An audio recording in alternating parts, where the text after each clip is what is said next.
Hello everyone. It is July 22nd. It's about 4:30 in the afternoon here at my time. I've been home about half an hour. I've not been here since Thursday of last week. I babysitted all weekend. And today I got out and run a bunch of errands. I need to talk about that first, I guess. Let me back up and punt. My PayPal has been released. I won. I am not running a business. PayPal, everybody agreed. So everything is back to normal on the PayPal end. I'm really happy about that because it's a final decision. I won't have to deal with that again. Another thing, I came in, I went to check. Well, let me back up. I'm getting ahead of myself again.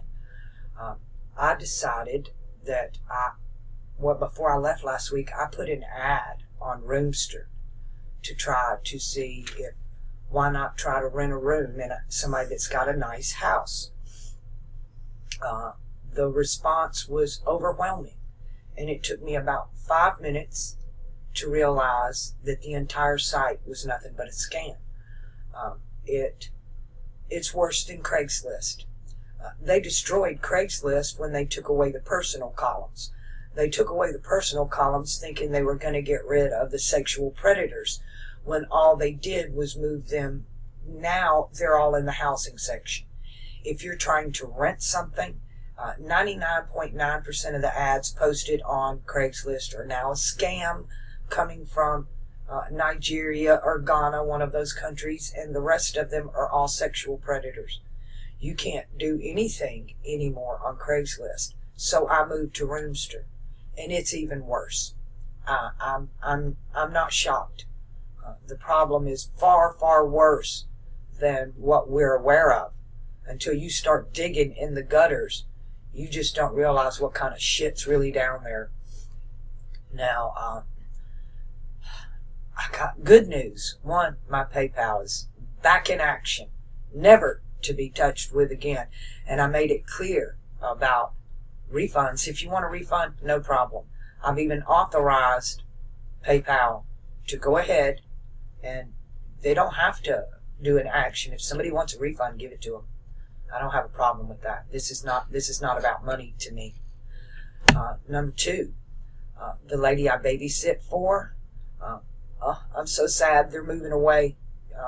She took an internship in Los Angeles, so they're going to be gone in like 3 weeks. So I'm really glad I got to spend the time I did with them. I fell in love with that baby keeping him. That always happens to me. Every time I start keeping kids, I'm going to fall in love with them, and it hurts.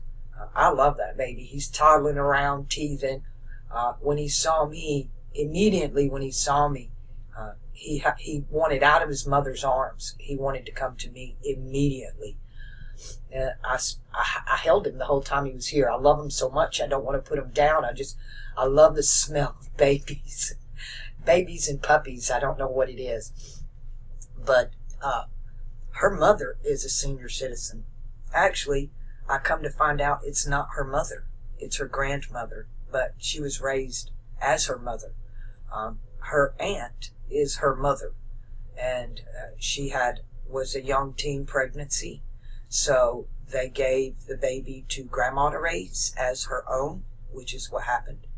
So it's her grandmother, not her mother, and she calls her mom, so I just assumed, but I found out the truth. Anyway, she's a senior citizen, and she has a lot of senior friends. And I told her that I had put an ad on Roomster, maybe looking to rent with another senior. And so she turned me on to her friends. And they're going to help me out. There's a little group of them. I call them the quilting bee. They don't quilt, but that's what it reminded me of. I grew up, my mother, all of us girls, we were in a quilting bee. Other than my mother's children, all of them were grandmothers, all of them, except for us. They had us cutting the squares and doing things like that. We done the dirty work. But so the quilting bee is kicking in, and they're going to help me get a place with another senior. So I'm really happy about that, because it'll be through people I know and verified people. That way I'm not thrown under the bus with a stranger that you get moved in and 30 days later it's not working out, you know. So I'll get to meet them, and of course this family knows all about me. They can vouch for me. So that's looking very good. I went to the post office this morning, and several of you sent me donations. I really appreciate that. But there's an issue with it. I had to send every one of them back but one. All of them were checks. It's impossible to cash a check here in Las Vegas. I have found one place that will take a check. And what they did to me, it took me 2.5 hours. First, they must call the bank to verify that it's a legitimate account because of fraudulent checks.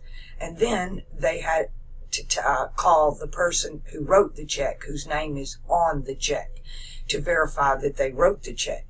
All of that took about 2.5 hours while I sat there, and then they charged me 13.25% to cash it.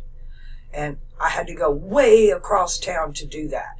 So it took me like all day to go cash a really small check, and then they took a great portion of that, almost a fifth of it.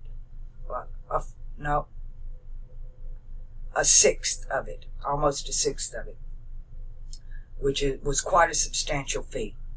And so I just don't deal with checks anymore. I just simply put your checks in another envelope and mailed it back to the address that you had on the envelope, not the addresses on the checks. I mailed it to the addresses on the envelopes. So check your mailboxes. All that will be coming back to you. Sorry about that. Sorry for the inconvenience, but I can't count how many times I've said, this is Las Vegas. Nobody here is going to take a check. Not even off your personal account. They don't want to do it. This is the land of 1,000 scams. It's not happening here. And if it does, they're going to charge you for it desperately. You can't even open a checking account here without $1,000 cash money. And they want that. That is like a deposit. They hold that $1,000. You're not even allowed to draw on it. It's like a security deposit. It's the craziest thing I've ever seen in my life, but I bank online. My bank is actually in Florida. It's not like I can go online and deposit a check. It don't work that way anymore. They shut all that down on that end. So I just don't. Money orders, I can take foreign currencies. The casinos here are all like exchanges. So you can go in with any currency from anywhere around the world, and they're more than happy to translate that to American dollars so you can spend it in the casinos. And they do it for a minimal fee. A lot of times they'll just do it for free. But some of them do charge a very small amount, which is less than the currency exchanges charge. The casinos want your business, but they don't want your checks. The sun is now in Cancer with Mars. This does nothing but intensify this right here. It's like I said, while Mars is here, every time I've had 3 stones thrown at me since this occurred, and I won all 3 battles. I didn't freak out. I didn't get upset. I really understand how this game is played, especially with this Mercury retrograde. Now, Mercury has retrograded back into his own house. I want to say he's retrograded back into his own house. So now we're dealing with Mercury retrograde in air instead of water. This is going to change. The rhetoric, it will ramp up here because it's mutable air. Remember, this is cardinal water, and when Mercury was here, he was attached to the emotions, Mars. He's no longer attached to that. Now he's working with the heart with Venus in his own house. Even though he's retrograde and everything is backwards, now it's time to review the things of the heart. And in the heart value in an upper chakra perspective. Air, upper chakra. So keep that in mind. Don't say things to your loved ones, people you love, your heart. Don't say things to them you're going to regret later. Don't do that. If anything, now is the time to go back and say, I'm sorry for the things I did say to you that hurt your feelings. That's exactly what this retrograde should do right here. It's in an upper chakra house. Venus is there. The sun has left. So it's all, this can be a time of actually mending fences, sealing the breach. This can be done while Mercury is here and even retrograde. Now it's a time for sealing past breaches, mending old fences. It's reaching into the past, especially a few weeks ago when Mercury was right here. You see, Mercury is going over a spot he's already been over. So we have to look back to the days when Mercury was here before he went retrograde. And we said things that maybe hurt somebody's feelings, or we hurt somebody that we loved, Venus. Well, now is the time that, all right, reach back and fix that. Perfect timing for that. You'll get the best reaction if you do it now. It's time to say, I'm sorry. That simple. And mean it. And really mean it. If you've been waiting, wondering for the right timing to actually do something like that, it's now. Because we've got so much going on. Y'all know that Saturn is still retrograde, Pluto's still retrograde, Jupiter's still retrograde, Mercury's retrograde. You've got to keep all of that in your mind when you're doing this, because this Mercury Venus is opposite this Saturn Pluto. You got to keep that in mind. Now the sun is going to ramp up this Mars effect here, but Mars is well on his way out. How long do we got? Let me see. Mars leaves in the 30th. We've got, what, another week of this Mars thing going on here. So just one more week of that, and then you can start actually getting things accomplished again. It's been really difficult for me with Mars here, getting nothing done. Like I said, when I turned on my email, I freaked out because I had several hundred responses to this Roomster ad. I haven't even got to my YouTube mail yet. It's just so buried. And I went through like 5 or 6 of them, and every one of them, it was the same shit I was getting from Craigslist a while back when I tried there. And it's, they're all scams. Every one of them. What they do, here's what they're doing. They show you a property for rent, and then they tell you that we need to do, you have an application fee or a background check or a credit check. Sometimes they hit you for all 3, and you have to pay these. You go to a site, you fill out the application, and you pay the fee for the background check, right? And that's all they're doing. There is no room for rent. It's all just to get your background check fee, that they don't even run a background check. It's just there to get your fee. So I don't do that anymore. I've done that. It took me doing that about 3 times to wake up and realize there is no room. That they don't even respond back to you after that. If they do, they tell you your application was denied, and then tell you, but for another fee, we can or a higher deposit will work around that. Send more money.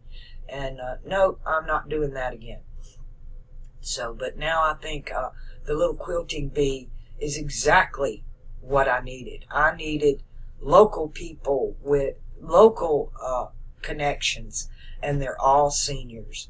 And I'm targeting the senior retirement communities around here anyway. So now, and fortunately, most of them do have you got to have the smaller pet. That's the pet restrictions they have, is that they're okay with the small dogs. But Kelly's a big girl. Kelly's pushing 80 pounds. I'm not kidding you. She's so fat. And it's from just laying around eating, being lazy. I don't like her to get too excited anymore. That's when the seizures, it triggers the seizures when she gets really bent out of shape and excited. And she's got that Australian Shepherd in her. They're a lot like Border Collies. Super hyper dogs. She can bounce off the walls when she wants to. I took her with me over there. She loves it over there. She has the best time over there. She's getting to where she's actually jealous of the baby now. She's not mean to him or anything like that, but when I pick him up and I'm loving on him, I get sugar, I call it, and I start sniffing and kissing on his neck and talking to him in baby talk, and she is so jealous of that. She can't stand it. She wants to be in the middle of it. She wants me to do her that way. Because she's my baby. I do that to her. But she loves him. She loves to smell his dirty diaper. He's in the toddling potty training phase right now. God, I'm going to miss him. I really, really am. I've been offered other positions with her friends. I've babysitted for them before, but they're older kids, and I'm not really into the drama of the older kids. Some of them are at that tween stage. Yeah, I like babies. They don't fuss. When they cry, I know what to do to make it stop. Older kids, when they get bent, I don't know. I've already done that with my own, and apparently I didn't do a very good job. Okay, so hang on with your actions. Don't do anything you'll regret. Right here, just don't. It's going to backlash in your face. Now's the time to mend those fences. Broken hearts, broken relationships, hurt feelings. Now's the time to go back and rectify all of that. Perfect timing, actually, with the sun now in Cancer and out of here. So, great position. And let's see Mercury when he conjuncts Venus. And we'll get that exact perfect moment. Ooh, tomorrow?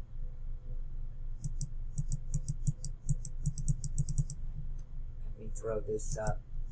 We'll get an exact match. There we go. There's your exact match. What did I do? Okay. So, 1 o'clock in the morning, almost midnight of the 24th. Perfect timing for reconciliation. Right there. You'll get the response you want. So, remember that. It's almost like this lineup right here would be a perfect Valentine's Day. It's a perfect reconciliation time. It's that time when you both have your backs at each other and you turn around at the same time and run into each other's arms. This is going to be forgiveness from both sides, not just one. It's one-sided right now with Mercury retrograde. It's even here, and then it'll split off. Right? You're going to see now it swaps sides. See that? That's how that works.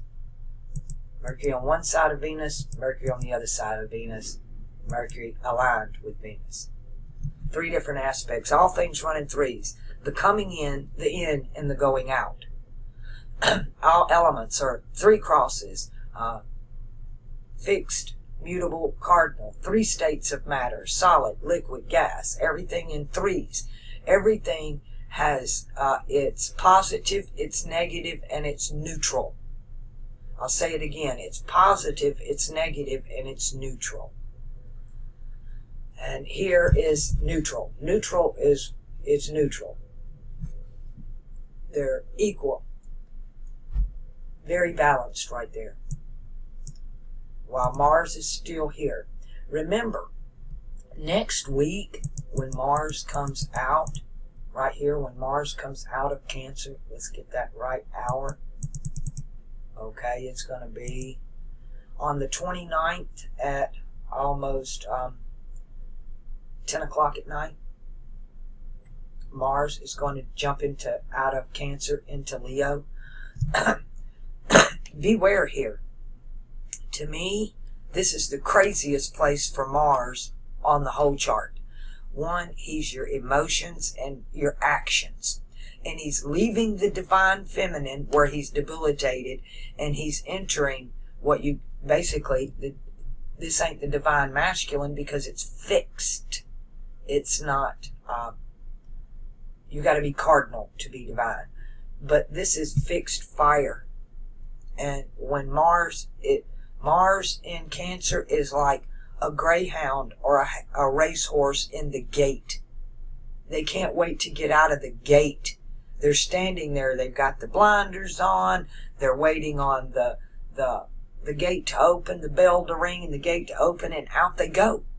That adrenaline is pumping Mars, and it's there at the gate and it's waiting. So when that gate opens, the very hour that he jumps into Leo, it's crazy. It's everybody coming out of the gate at one time.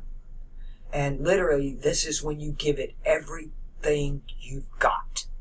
So if you're invested in something emotionally or any other way, but if you're really emotionally invested in something, that hour is the hour you need to act. Because the gate is open.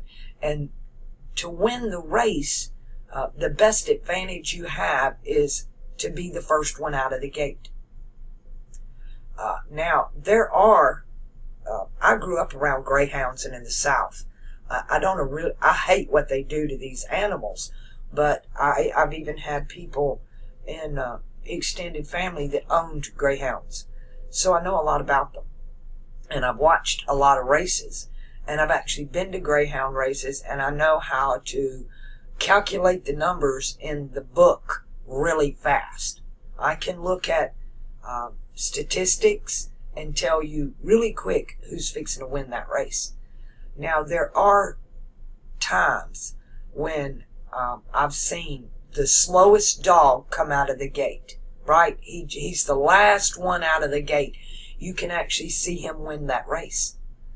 But he needs a longer track. Short tracks, on the short race, you must be the first one out of the gate. But on a long race, you want the slowest dog out of the gate, because he's not going to dispense all of his energy coming out of the gate. He's going to let everybody get out there and shoot all of their energy out. And then on the last stretch, this dog comes from behind and takes the race. He'll come from last place to take the race. So always watch the slow dog in a long race. He's going to win it. I've won a lot of money that way. I lived in Miami, and I was going out with a U.S. Coast Guard guy, and him and his friends were gamblers, and they wanted to go to the dog tracks. So I grew up around dog tracks, so I went with them. And they had a marathon race there. And I kept telling them, this dog is going to win. It's a long shot. They kept telling me, there's no way. That's the long shot. It's like 99 to 1. And I'm like, so put $1 on it. What have you got to lose? I wasn't betting. And they wouldn't make that bet to save their life. And I'm like, look, this dog's never run a marathon. And he's really slow coming out of the gate. But on the last stretch, this dog would always go from last place to fourth place, or last place to third place. All he needed was a little bit more room, and he was going to win that race. And that's exactly what happened. That dog came out last place, and he was so far behind on a short track. But this was a marathon race, and by the time they were doing the second loop around the track, this dog come from behind and left the others in the dust. He not only won, he won by half a track. And they were all stunned. None of them put a bet on it. They could have retired had they listened to me and taken that bet. So this is the same thing here when you're talking about Mars coming out of Cancer into Leo. You've got two ways of looking at it. You have to decide, am I in a short race here? This is something, I have something I need to do and it needs to get done now. Then you need to come out of the gate right here, this hour. This is when you need to put your money where your mouth is. Start acting right now. Do whatever you got to do. You come out of the gate strong. But if you're in it for the long haul, then on this time, don't come out of the gate fast. Come out like a turtle and pace yourself. And those who came out first, they're going to expend their energy. So you need to decide whether what it is you need to get done, Mars action. Does it need to be done now? Or you're in it for the long haul? And so how to respond right here on this change. Like example, me moving.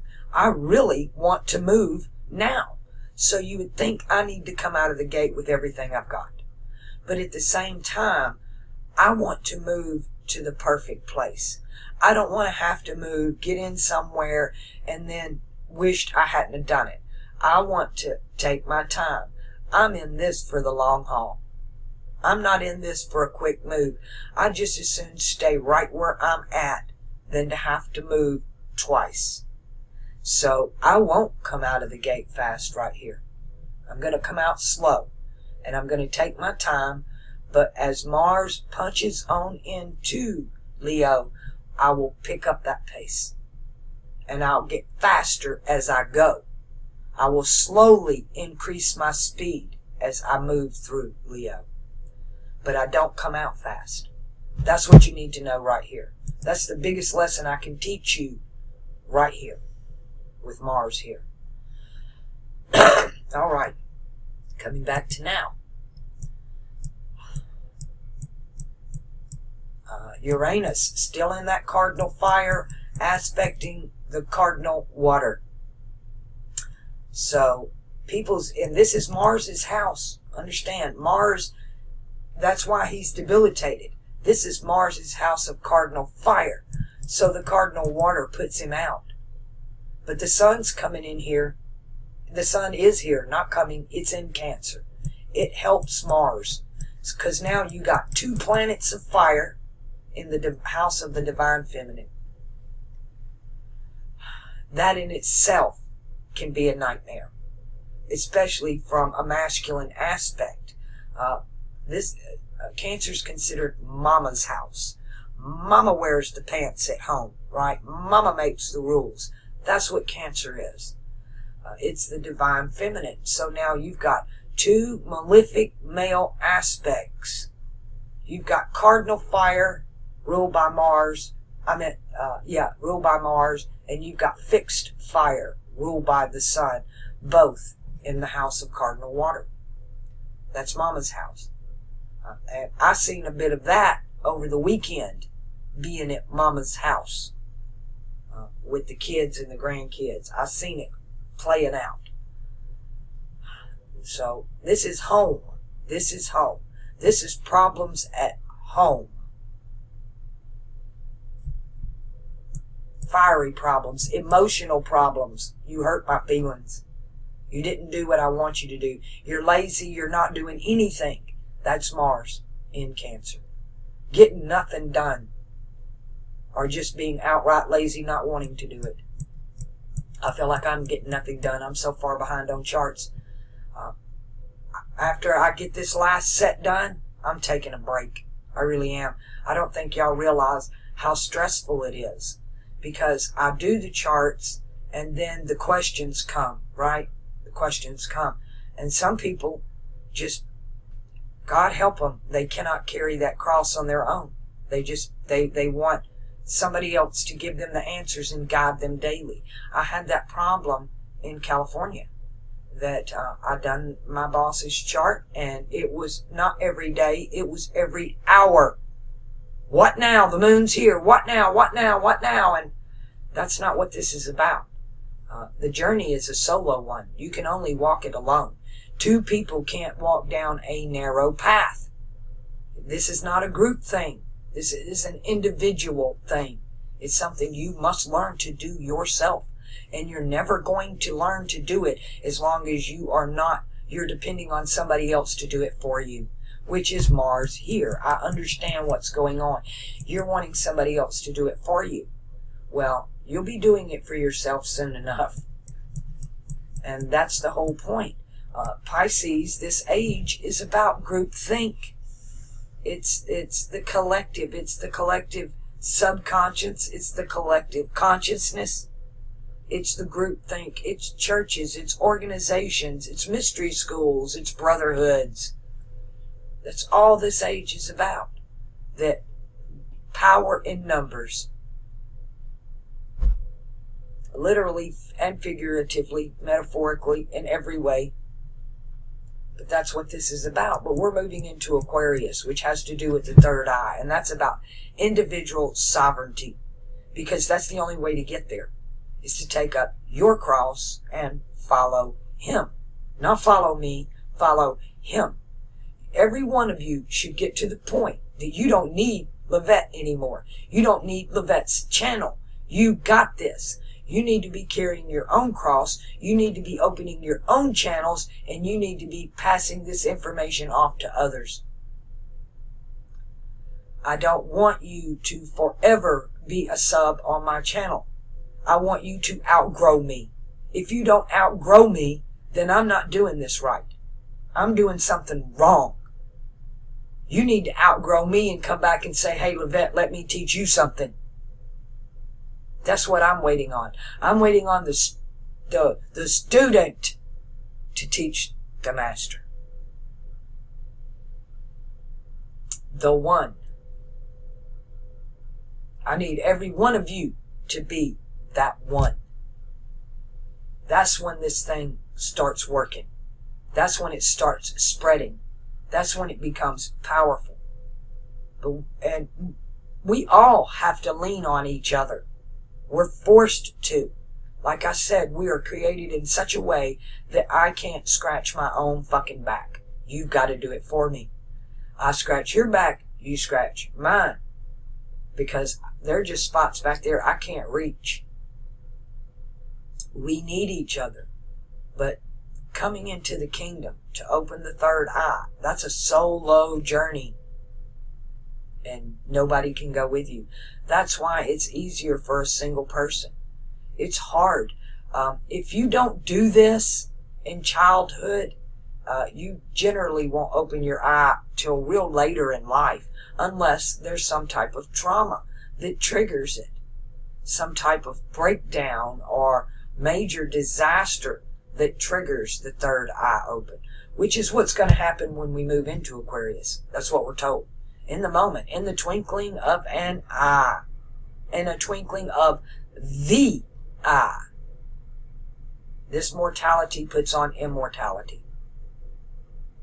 And that happens in an instant. That stone from heaven. Here's your stone from heaven. The stone the builders rejected. The thalamus. To open the pineal gland, you have to go through the thalamus. Everything goes through the thalamus. The hypothalamus, the thalamus, into the pineal gland. There are two snakes. I'm being triggered with this real hard right now and told to come back here. Because this is the land of two serpents.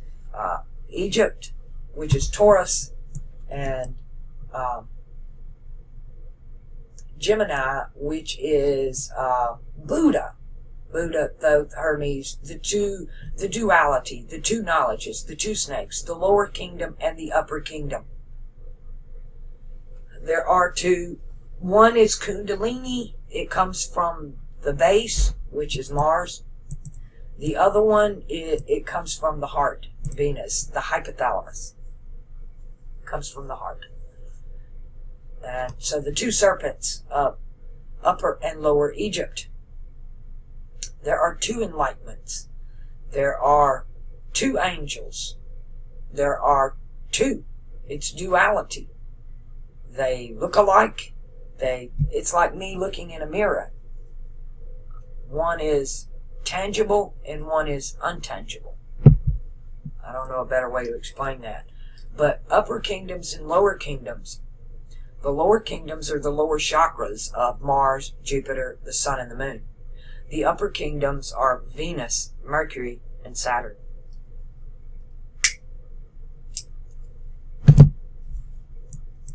When you open later in life, I'm learning this through growing old. I've done the wife thing, I've done the family thing, the mom thing, the college thing. Now I've gone through menopause. So I'm at that stage now to where I have no attachments.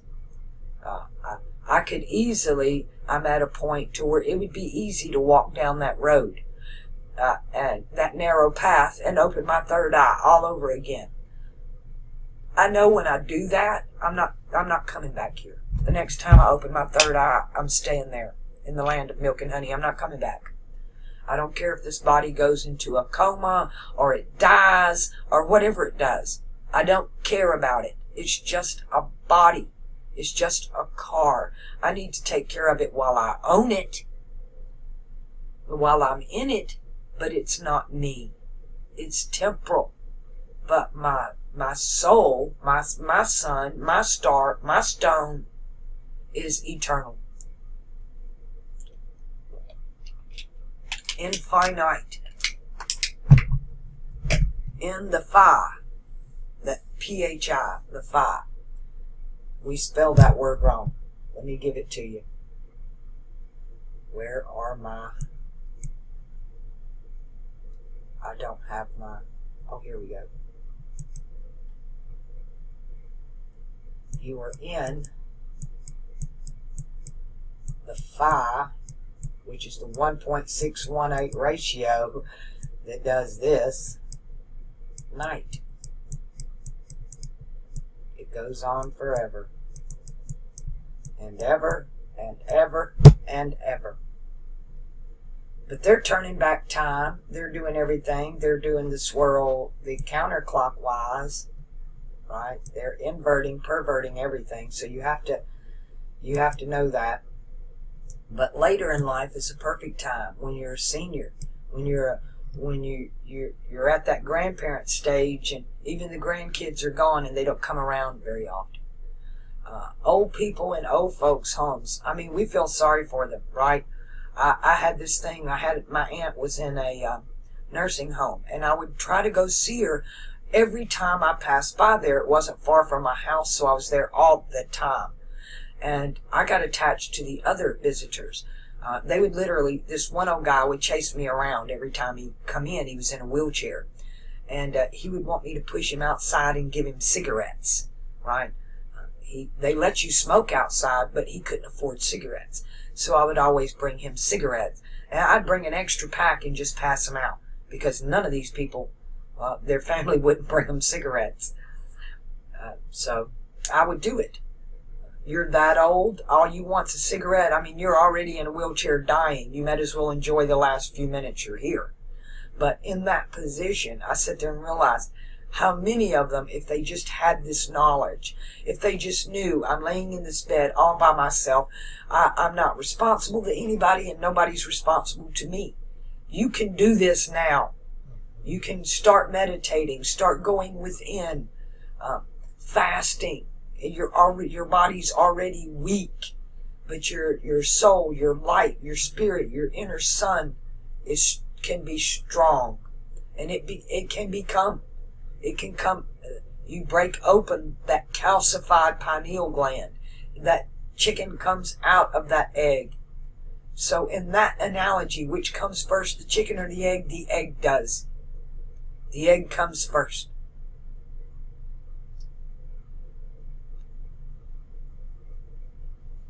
But everything is frontwards and backwards. It's like I've told you. And we're only told one story. We're told the story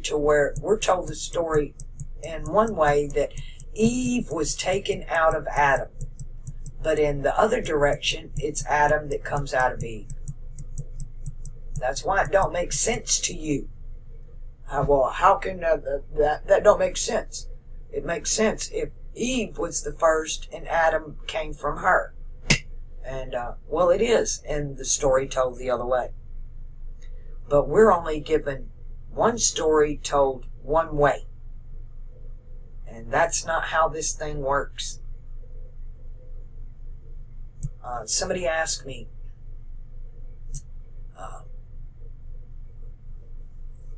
one of the emails I did answer when I came in was one that in my chart, Stellarium says my moon is in Pisces, but you're telling me it's in Aquarius. Stellarium uses, whoops, where did my logistics go? Put it back, come on. I want all available, where did you go? It just took everything from me. In the logistics, it tells you, there they go. It will tell you that the moon is in what constellation? And it's sidereal time. Well, sidereal time changed. They moved it because they brought in Ophiuchus. So what they did was push Sagittarius this way, they pushed Scorpio this way, and they brought down Ophiuchus to make it a 13th sign. And it squeezed the rest of them. It squeezed them all up. And then people forget to change the clock. What I'm doing is based on alchemy, and it starts the spring equinox at 0 degrees. And then you count 30, 30, 30, 30. But you need to know the marker of each house coming in and out. That's where the first commandment comes in. The first commandment, thou shalt have no other God before me, was when this star right here, which translates to, you need to know this, the first sign, the first symbol, signpost ahead. This is the first one. When the spring equinox started here, this star was at 0. But now the spring equinox is way over here. Right? But we can still use this star for a 0 marker for Aries. So we can start right here and count 30 degrees back into Pisces. And then 30 degrees back into Aquarius. And 30 degrees, we can do it that way. What I do is use the stars, and then I come down here and I line it up using the equatorial and the azimuthal grid. Your longitude, your astrological longitude and latitude lines. And then you can perfectly graft out where a star is. 15, 15. Here's your 30 for Capricorn. Pisces. And we see we're between ages right now. We're coming into Aquarius so fast. We just need the energy of Aquarius to rise in the spring equinox. And then Pisces, groupthink, this world age of Jupiter is coming to an end really fast. Really, really fast. They say time is speeding up. Where's my Pluto in this mess? I need to know where my Pluto is here. Alright. Got Pluto, Saturn, Jupiter. All three of these are still retrograde. Mercury's still retrograde. Mars will go retrograde in November. But Uranus here, back to that Uranus in Cardinal Fire. This is a time of self-purification. That's probably the most important thing you need to know right now. Is don't run out trying to change other people. Change you. Change you.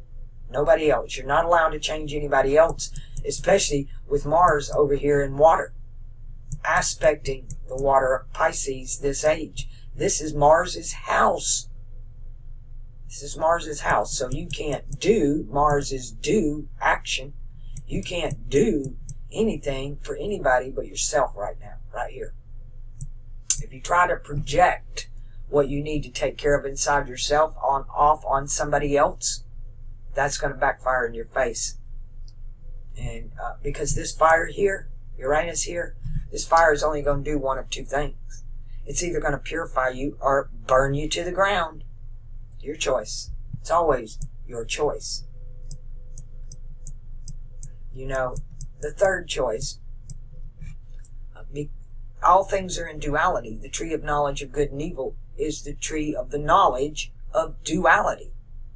So there's always left and right, up and down. But what we're not told is that third path, that narrow path.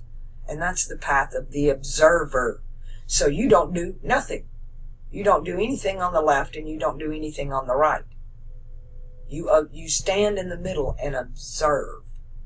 That is the fixed cross is in the cross in the middle. It's the cross of the observer. It doesn't lean to the left or to the right. It's the observer, the master. It's there observing and learning. It's absorbing.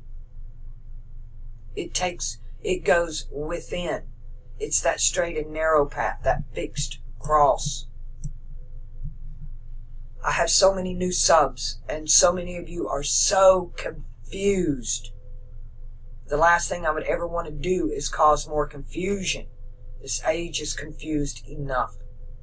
But I also do not have time to go back and take you by the hand and take you back to Inside 33 or back to the LAVETTE channel.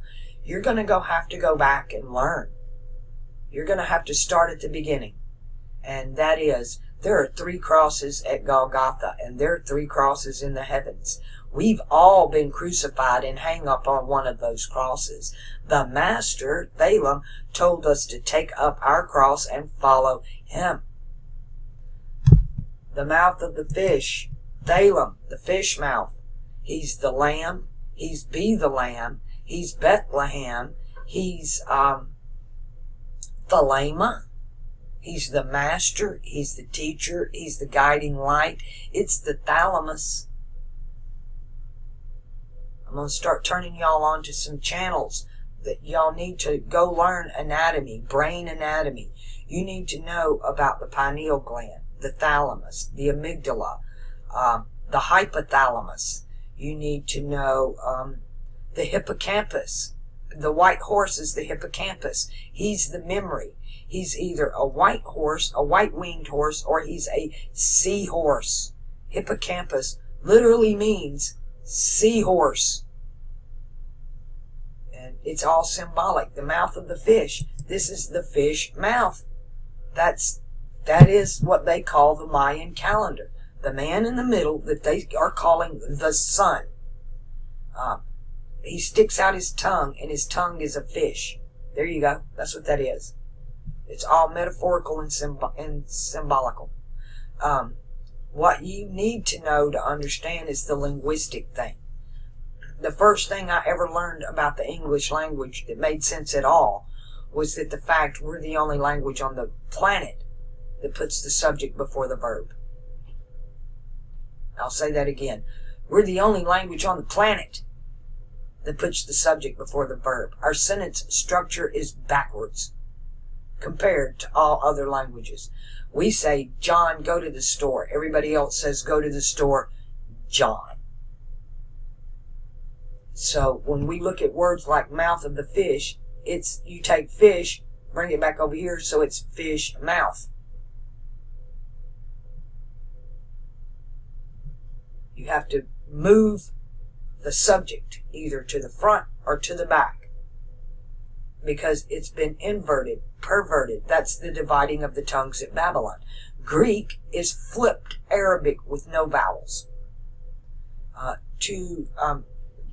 Christ said, take no oath. An oath is a vow to L, a vowel, a vow to L, a vow to God. You take no vows to any gods. You take no oaths. That's an encoded alchemical terms that means throw away the vowels if you want to know the real meaning and the root of the word. That's why I don't agree with the gematria that's done online. You don't know. Vowels are variable. You took an oath.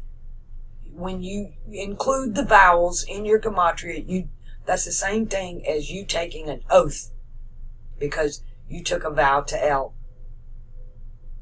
You have to throw away the vowels. And we're left with THLM. His name is Thalem. It's the thalamus, the THLM. It's the lama, the THLM. It's Fomalhaut, THLM of. It's, I could just go on for days at all that goes on. This is how I got here, was linguistically. But there are rules that you must follow. And those rules is you move the subject. If it's before the verb, you put it after it. If it's after the verb, you move it before. You have to change it. You take no vowels to L, you throw all the vowels away. So you're left with the constant. Vowels are variable. The vowels are represented by the planets, by the way, and the constellations are represented by the consonants of your sentences, your alphabet. You have vowels and consonants, and they're represented by the planets and the constellations. That's a fact. And that's why it's written in the stars. Alchemy and astrology are a language when you bring them together. So we have found that Fomalhaut in Arabic, he's the king. He's the heir to the throne. He's the Dauphin, the Dauphin, the dolphin. He comes with the hippocampus. He's the rider on the white horse. He brings all memory of this life and past lives. All of them are there in the DNA. It's all there. He brings all that with him. He's the THLM. Bethlehem, the Lamb, Fomalhaut, Thalem, Thelema. Now Crowley, what he did was he channeled Thelema, but he told you that it was here. Actually, here.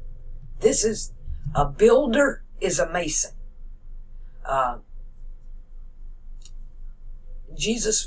Joseph was a carpenter. There are no carpenters in the damn desert.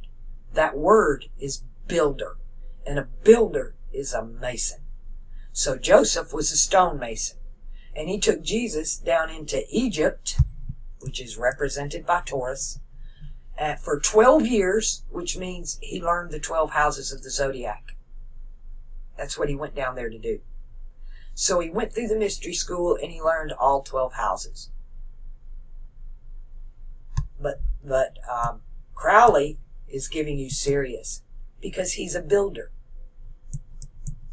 This is the stone the builders rejected. This is the lower kingdom, right? Because you get the lower kingdom comes from the teaching. You had Gemini, Buddha, Thoth, Hermes, and they taught the rising of the Kundalini.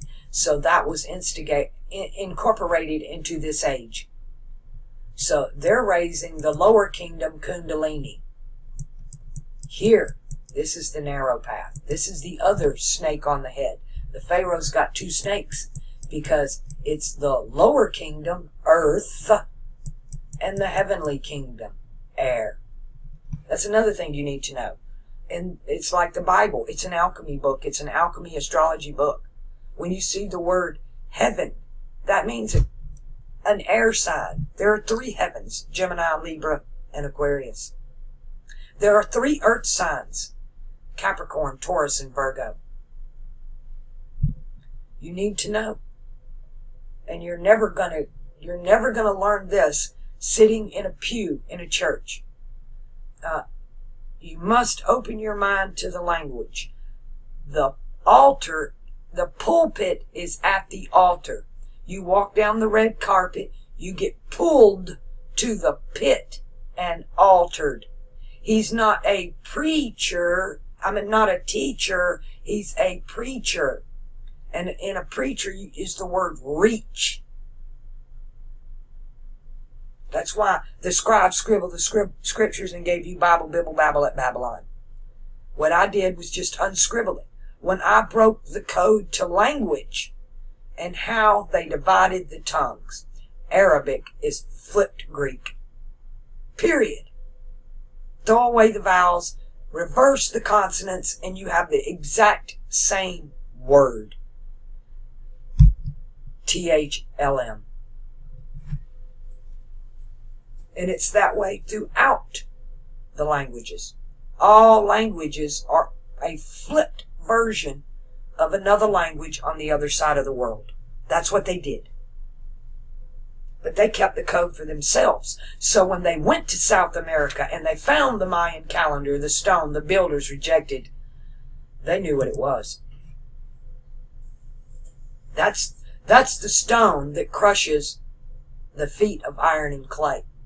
The feet of iron and clay, iron is represented by Mars, and clay is represented by Mercury. Mars is emotion, action, war, and Mercury is money. Money, commerce, trade. Mercury runs Wall Street. It's commerce. He's the whore of Babylon here. We know Mercury here as Buddha, Thoth, but in this age of Pisces, we look up on the mutable cross and we see the whore of Babylon. And she's mutable earth. And they're trying to mix war with her. And that's in one story. That story's told this way. The other story is the one Jesus told us. And he said, this is the woman with the alabaster box. And I freaking love her. That's right.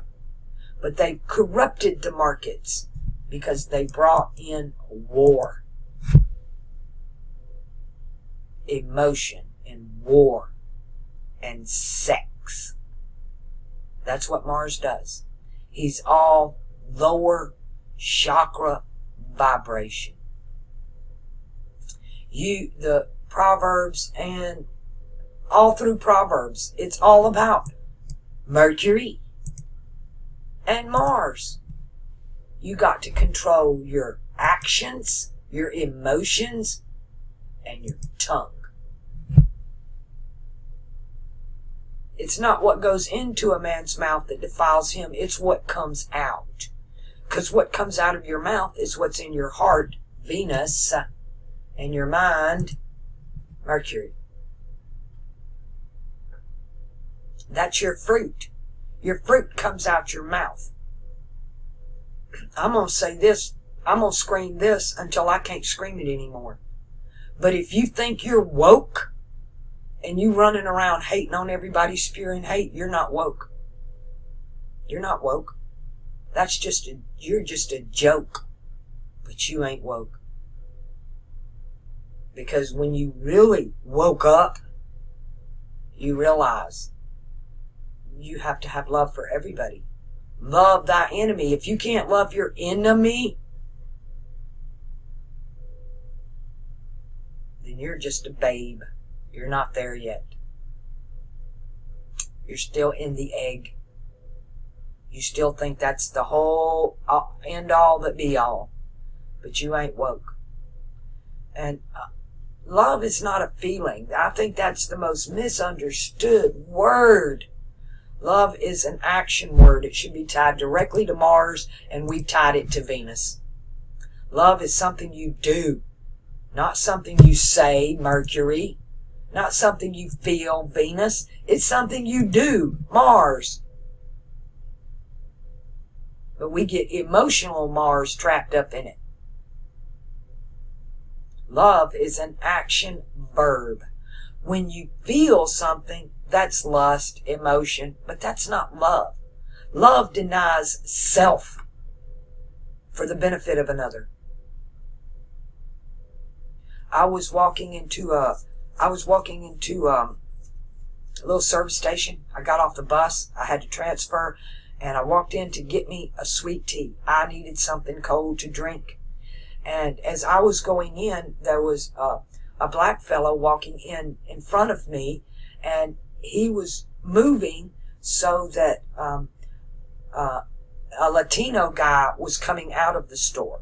He was all disheveled. He had tears in his eyes. He looked to the black man and said, "Can you please buy me something to drink?" He was thirsty. He just wanted water. He just wanted a bottle of water. The black man rolled his eyes and ignored him and pushed on through the store. And the guy wouldn't even look at me. You know, I'm a white woman. Surely I'm going to turn him down. He didn't even ask me. He was just going to walk right on by me. And I looked at him and I said, "I'll buy you something to drink. What do you want?" I literally thought it was alcohol. I thought he was going to say, "I need a beer," because that's usually what you get. But he said, "I just need some water, lady." Love is what you do, not what you feel or what you say. So many people associate love with sex. "Oh, I love you." Even as children, we're so taught that. I call it the fucking Disney lie. And I do know about other girls. We grew up being told, so we believed that if a guy says he loves you or has sex with you, that he loves you. That's not true. But we don't ever seem to get over. We can't get past that. You got to. Because love is not something you feel. You can feel hate for your enemy and still love them. Love is doing right by your fellow man, regardless of what they feel, what they do, or what they say. And it didn't matter. Had that man told me he wanted an MGD, I would have done it. Miller Genuine Draft, for those of you who don't know what MGD is. If he had asked me for a beer, I would have given it to him. And not judge him. I don't like beer. So what? Should I hate other people that don't like beer? No. The hate don't do anything to the other person, but the hate makes me sick. Hate does nothing. Hate is like taking poison and thinking it's going to make the other person sick. The person you hate's going to die. No, you're going to die because you're the one drinking the poison called hate. Let it go. Let it go. You got to reconcile that within yourself. Damn, I feel like I'm giving a lecture right now. Where did this come from? Somebody obviously needs to hear this. I think we all need to hear this. I have to tell myself this often. That love is not something you feel. It's something you do. You do it out of respect. That's another human being. I hate what's going on in politics right now. All the name calling and the finger pointing. Nobody wants to take responsibility. It's your fault. It's you did this, you did that. It's out of control. And it's all coming down. And the only ones who are going to be left standing are those in the middle. Those who are not on the left and not on the right, but they're on that fixed cross. It's fixed. It's immovable. They've become the observer. Only the observer learns anything. You need to know that. You can't learn anything if you're on one side or the other. You're just action and reaction. To be the observer is to stand in the middle. Looking at both sides, but only judging yourself. I look at both sides, and Do I have that in me? Do I do that? They're both in a self-destruct mode right now. The left's in a self-destruct mode because they're alienating 90% of the country in one way or another. When they come off with this hate the white man thing, they need to wake up, because I don't know about the rest of you, but my family changed from back in the 60s and 70s until now. My family was what we called Native American and European, French and Indian. That's what we were throughout my whole family on both sides. But now, I have nieces and nephews. I have black, Arab, Hispanic. I have all colors in my family now, and I love them all. You can't go demonize white people these days without offending them, because we are now a mixed people. There are no white people left. We're all mixed. We're all mixed. Even the black people here in America, I'm sorry, y'all got white in your gene pool. Look at you. You're hating part of your own self because you're so worried about the color of your skin and that somebody done you wrong. I don't want you to judge me by the color of my skin. I wrote a poem way back on my first channel. It's on Inside 33, and it's called Sticks and Stones. Sticks and stones may break my bones, but with time, that always heals. But it's the words people use. They cut and they sear your heart and your mind. And time never, ever heals that. There's always a scar to remind you.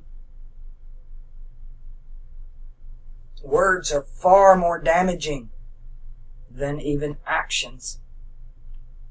I use this analogy a lot. My mother switched the shit out of me as a kid. Had to go pick my own switch, and she meant to leave marks. She had to draw blood or she wasn't happy. But those scars, they're nothing anymore. But some of the shit she said to me, I'm still trying to get over it. So your words, your Mercury, is far more powerful than your Mars. Mercury is an upper chakra eternal thing. Mars is a lower chakra temporal thing. Two snakes, two kingdoms. You're looking at both of them, and that's what we're dealing with. The lower kingdom Mars and the upper kingdom Mercury. Now, Mercury in this age might as well be Satan.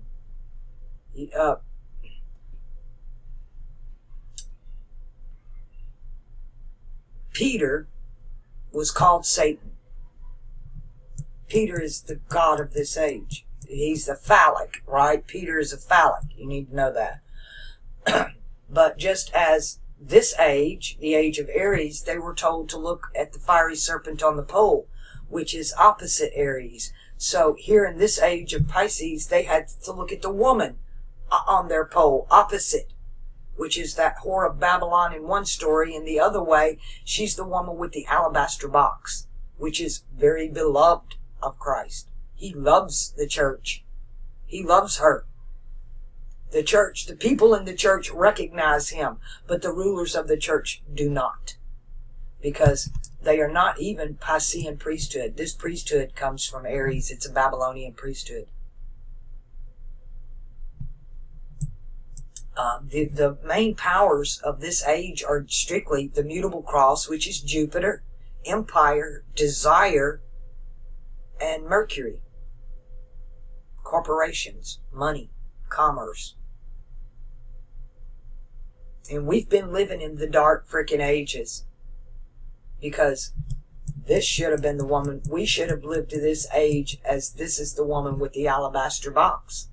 But because they brought Mars into the picture, the Babylonian priesthood, this became the whore of Babylon. She sold out for $1. But the real woman with the alabaster box had the most precious anointing oil of all. And she anointed his feet. She washed his feet, Leo, with her tears and dried it with her hair. The church is an evil fucking thing, but the people in the church are not. They've just been pulled to the pit and altered. And that's what this whole age is about. Alter is the same word as transmutation. Evolution, transmutation, alter, change. And they have inverted it, perverted it, subverted it, converted it. They vert. I need to do some videos on language. I need y'all to start learning to read. You need to know symbolism, like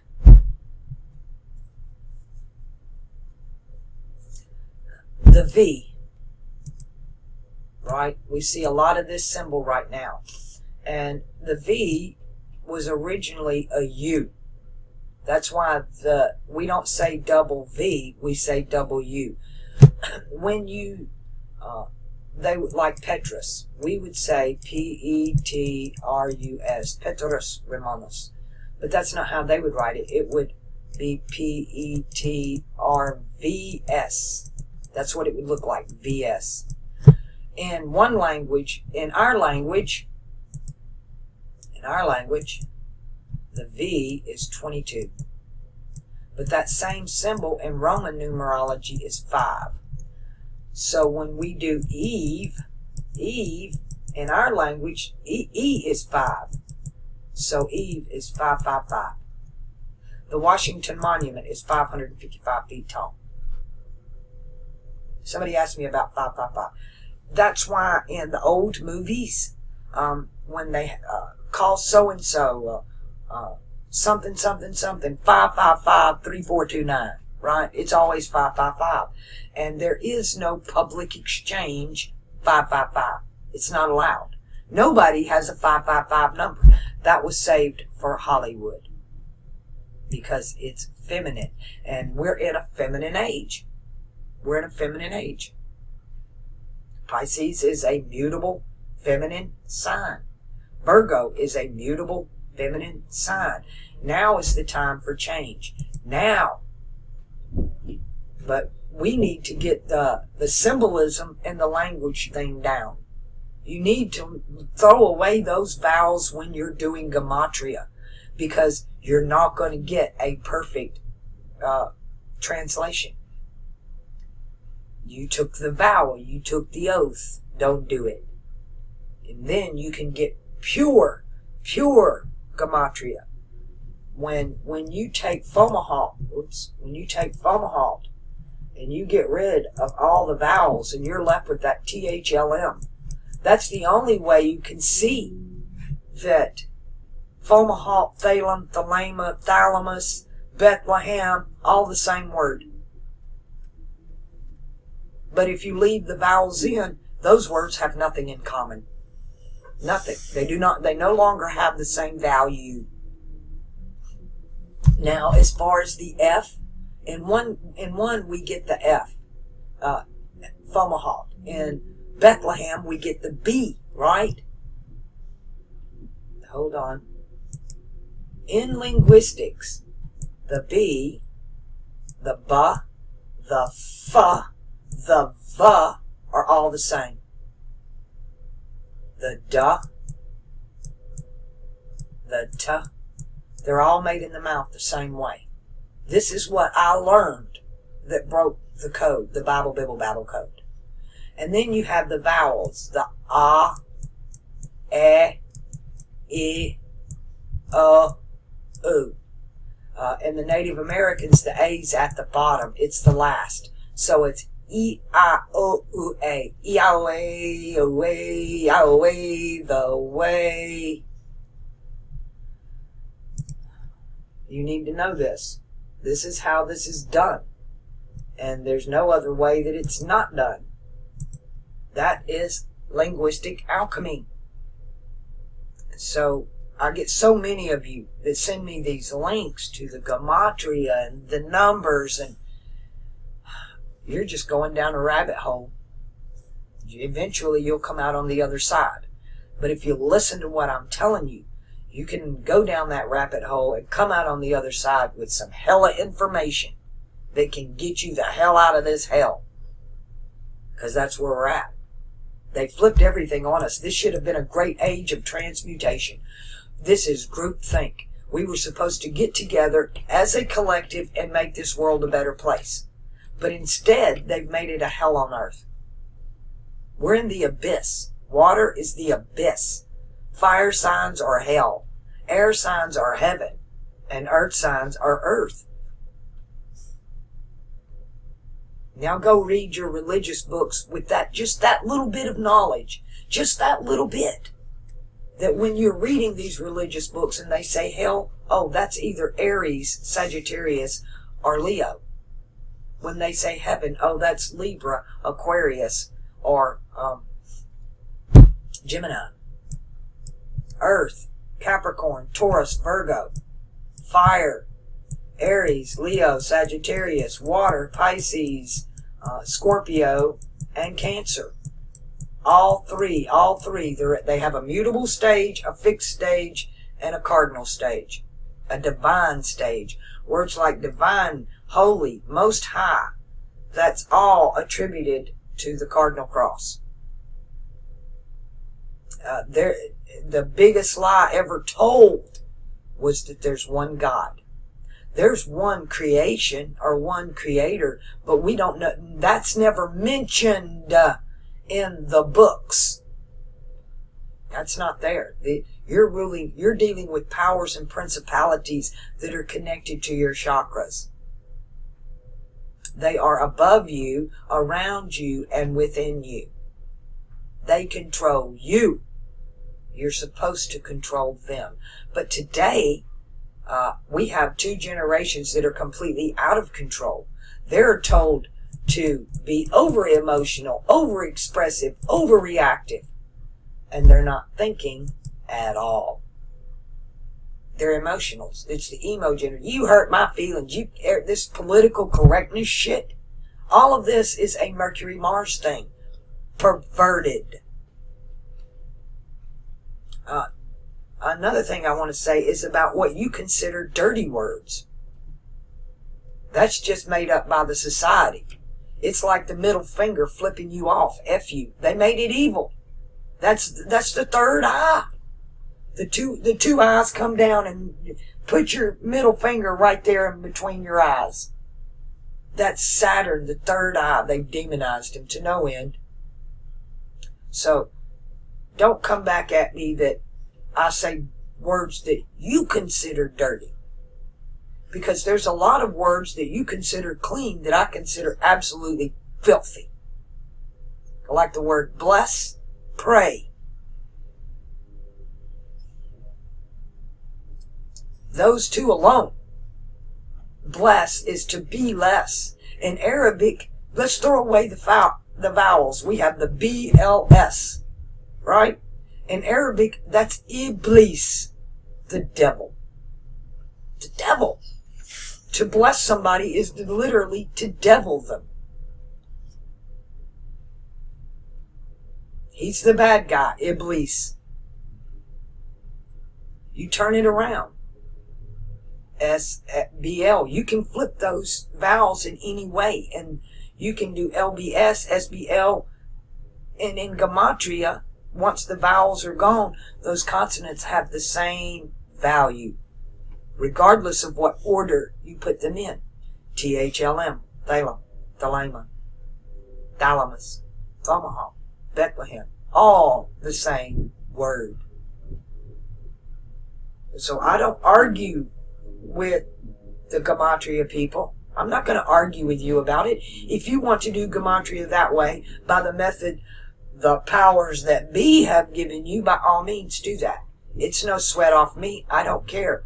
And I'm really not interested in the results you find. because to me they're contaminated with vowels to L. So I'm not interested. I've done my homework. Nobody taught me this. I figured this out on my own with the help of some ancient alchemists that decided to write stuff down, and hopefully in the future somebody could figure out the code that they wrote it in. I figured out the code they wrote it in. Now I can read any book. I can read the Quran, and it's an alchemy astrology book. I can read the Bible. It's an alchemy astrology book. And both of them teach me. One of them teaches me about the lower kingdom snake, and the other one teaches me about the upper kingdom snake. One of them is temporal, and one of them is eternal. One of them is for the body, and one of them is for the soul. I need both. I'm living in both worlds. I'm an eternal being living in a flesh temporal body. I don't worship my body. I don't hang my identity on my looks or my gender or my color. My ethnicity, my language, my history, my DNA, all of that is irrelevant. So many of you got offended over what I had to say about bloodlines. Oh, well, that tells me right where you are. You're thinking in lower kingdom terms. You're thinking about the body. Get out of there. You're putting temporal, worldly things over the spiritual things. That's what's wrong with this whole damn age. It's upside down. Peter told you who rules this age is Satan. Peter said, Christ called Peter Satan and told him to get thee behind me. And Peter's cross, the cross of this age, is upside down. Peter, which is a phallic, is the lower kingdom. And they've made it the upper kingdom. And if you can't see that,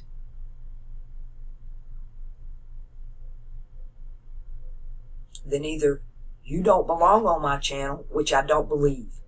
I believe everybody that shows up on my channel was brought here for a reason, because I don't tag my videos. I don't monetize my videos.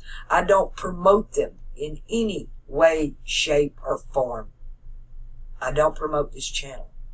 I'm waiting for the Spirit to move and bring those who belong here. So if you showed up here, you belong here. You might not fit in right now. You might leave and go away angry. But what I'm saying to you, the Holy Spirit will bring it to your memory at the exact moment you need it. I spent 40 years learning a bunch of shit in school and in life lessons that once I learned alchemy, I thought all that was wasted time. Not a bit of it was wasted. I used to think that way. But now I realized I can use everything I've ever learned. Now that I really know how to learn, and I know the truth of how to learn. And nobody's going to teach you. This is a narrow path. You must walk alone. I'm saving you people 50 years worth of research I've done just by telling you simple things that I'm telling you. And all you have to do is take up your cross and follow Him. Not me. Follow Him. Follow your higher self, your thalamus, your pineal gland. Stop believing that Saturn is a demon. The demon is in the lower chakra in your pants. The phallic below is Peter. You need the phallic above. And it's in the mind. And you gotta make up your mind. Instead, you're making up your face and making up stories and making up anything but your mind. You think you've made up your mind. I thought I did. Nobody was going to tell me shit. I was a Christian.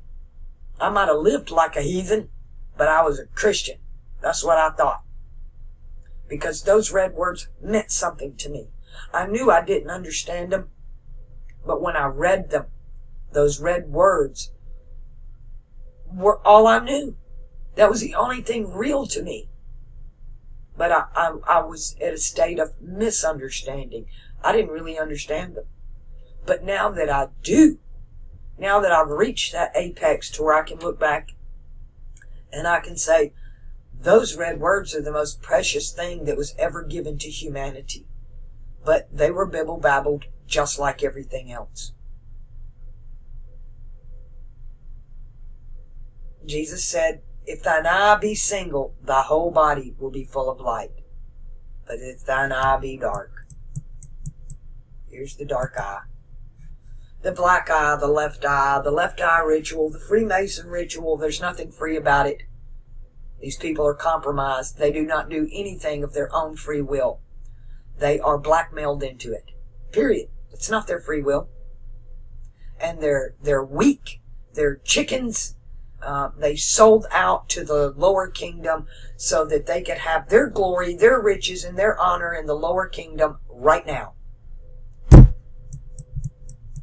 Store up your treasures in heaven, not on earth, Taurus. Store your treasures in heaven. There are three. There's a mutable heaven. It's going to teach you about the lower kingdom. The two snakes. Mutable. The change comes here for heaven. We've already had that. We're coming to a fixed heaven. And then the next heaven will be back at Libra, the cardinal, the Most High. But to get there, you got to go through the thalamus. No man comes to the Father but by me. You cannot get to the Pine God, the Pine El, without going through the thalamus. You can't get there. That's the gate. And if you come in any other way, the Kundalini from the lower kingdom, if you come in any other way, you're a thief, a robber, a liar. You fucked up. You didn't do it right. You're not welcome. You're going to get the collective subconscious instead of the collective superconscious. That's something else I meant to say. We have a subconscious, a conscience, and then a superconscious. We have the natural, the unnatural, and then the supernatural. Supernatural is etheric. It's all things in the air, heaven. Etheric.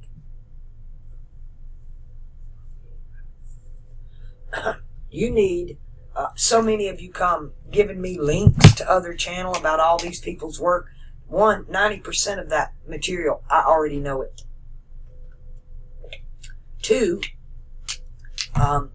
this material that you're sending me, these people are coming at it from the direction they've already been pulled to the pit and altered. They've been pulled to the pit and altered. It is irrelevant to me. It really is. I know all about Velikovsky. I know all about Voinovich. I know, I've done it. Y'all are just now getting to where I was 10, 15 years ago. Y'all need to play a little bit of catch up. I'm waiting on, now don't get me wrong, sometimes I get links that it opens doors for me that you send me a link and you want me to look at it one way, your way. You want me to see this information how you see it. And I do. But I also see it the way I see it. And I learned from that. So I'm not complaining, but I ask you to think about it before you do it. You do it on an impulse. One, don't send me links and ask me, what do you think about this person in their channel? That's wrong of you to ask me to do that. What should my opinion matter to you about another channel? You need to decide that for yourself. Don't depend on me to answer that question for you. Because my opinion about another channel is my opinion for me, based on how I perceive it. But we're all at a different rung on this ladder. What that channel means to me and to you are two different things, as it should be. Because we're at two different stages of learning. I had to go back and reread every book. When I learned this alchemy and alchemical linguistics, I had to go back and relearn everything. I had to go back and read the Bible 3 or 4 times going, yep, the God of the Old Testament is Aries, fire, Molech. He has 3 faces. That's Leo, Aries, and Sagittarius. That's the fire in the mind, the fire in the emotion, and the outer fire or light, Wallah, from the Arabic. And you take Wallah from the Arabic, you turn it around, throw away the vowels, and you have the law.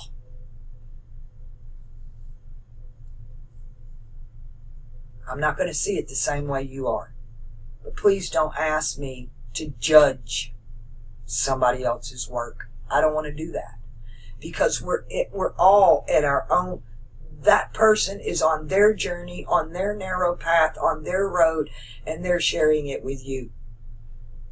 But it's not me to judge them. They are where they are. They will be where they will be in the future. But each of us must do this on our own. Take up your cross, not somebody else's. Yours. Your cross is your natal chart, and anybody can do this. If you don't know astrology, you're better off. Stay out of tropical and Western astrology until you can get the alchemy and you understand it. Then you won't be deceived. You can walk through the fire. You can swim through the abyss. You can fly through the air. And you won't be deceived. Because none of us know how to read. Luckily, I knew how to read before I started school. Watching Sesame Street, and I was still in my older sister's school books. She couldn't read them, but I could. I wasn't just a reader. I was a good reader when I started school. When they handed us the McGuffey's Reader, I'd already read it. So when the teacher asked me to read, I did it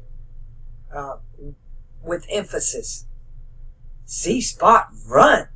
And I would put that exclamation in. I knew the exclamation point told me to make run, to pick it up. It's not see spot, run. It's see spot, run. And I could read like that. And the teachers were astonished. How can you do this? And they thought my parents taught me to read. My parents never took 1 minute with me, ever. Not 1 minute did either one of my parents ever sit down and teach me anything about school. My dad taught me about mechanics and electronics and farming, and he taught me everything he knew. But nobody ever helped me with my schoolwork but Bert and Ernie. And so this is the same way. I can't send you to a school or a book or a person to teach you how to do this, because that's not the way it happened for me. I didn't have that. I figured this out on my own by a process of elimination. To know what you want in life, you must first start with what you don't want. And it's a process of elimination. And I started understanding what they'd done to the languages. That all over the world they're different. And there's a line that runs right here between these 2 ages. And actually it goes way back over here to where the tongues were divided. That was done twice. It was done before the flood, which is Cancer. All the world spoke one language. And it was a language of signs and symbols. It was alchemy. Everybody knew it. But that was destroyed. When Babylon came in, they divided the tongues. And the division line appears to be here. Or here. Again, it has to do with Aries and the Babylonian priesthood, because they're the ones that bibble-babbled the tongues. And what they did was they took Greek, they took Arabic, and they flipped it and created a Greek language. By simply removing the vowels, flipping the consonants, and reinserting any vowel you want. So I bless becomes Iblis. Our SBL, sibling, Sybil. The Sybil, the great Sybil. Same thing, oracle. The Sibylline prophecies, Iblis, I bless, same word, SBL. You need to know that. And then you can start having these aha moments like I did. Aha, Saturn's not the devil. Jesus told us Peter is Satan. Peter's the mutable cross. It's not Christ Church. That's St. Peter's Church. A saint apparently is a shithole of Satan. I've been screaming forever that Peter is Jupiter, but Peter's cross is upside down. Peter's cross is upside down. And now, in the story going this way, it is Mercury that is in heaven, and this age he's cast to earth, Mercury, and he's exalted. Mercury is exalted in his own house. Nike is huge. Nike is a symbol of Mercury.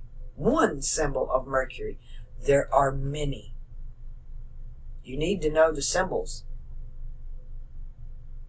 Sign, everywhere is a sign. In the beginning was the Word, the logo, the symbol. All things were created by the Word, the logo, the symbol. Not anything was created without the Word, the logo, the symbol. And the Word, the logo, the symbol became flesh and dwelt not among, within man, the third eye. It is within each of us. And if you're looking outside of yourself for the answer, all you're going to find are lies. Look within. Your truth is within you. I don't want you to have my truth. I'm on the cardinal cross. My truth is not your truth. Unless you're on that cardinal cross with me and your planets are similar to mine. Each person is so unique in their natal charts. Even twins, just born in minutes apart. And within minutes, that rising sign and that midheaven sign change. In just seconds, they're changing constantly. Twins, they have everything in common but that one thing. And it's the rising sign. And that can be drastic. Because everything is broken down by degrees and angles. That's the Pythagorean thing back over here that's taught in this age. Here's the symbol for Pythagoras. Moth, Allah, and the Greek triangulum. Moth, Allah, the Mothman. They set fire to the Mothman, right? Cardinal fire. It's all symbolic. Now, the perversion of this age, because we're living in an age of a perverted, upside down, inverted, phallic cross of Peter, they take this right here and they set people on fire. They sacrifice people to fire because they don't understand. They inverted the cross.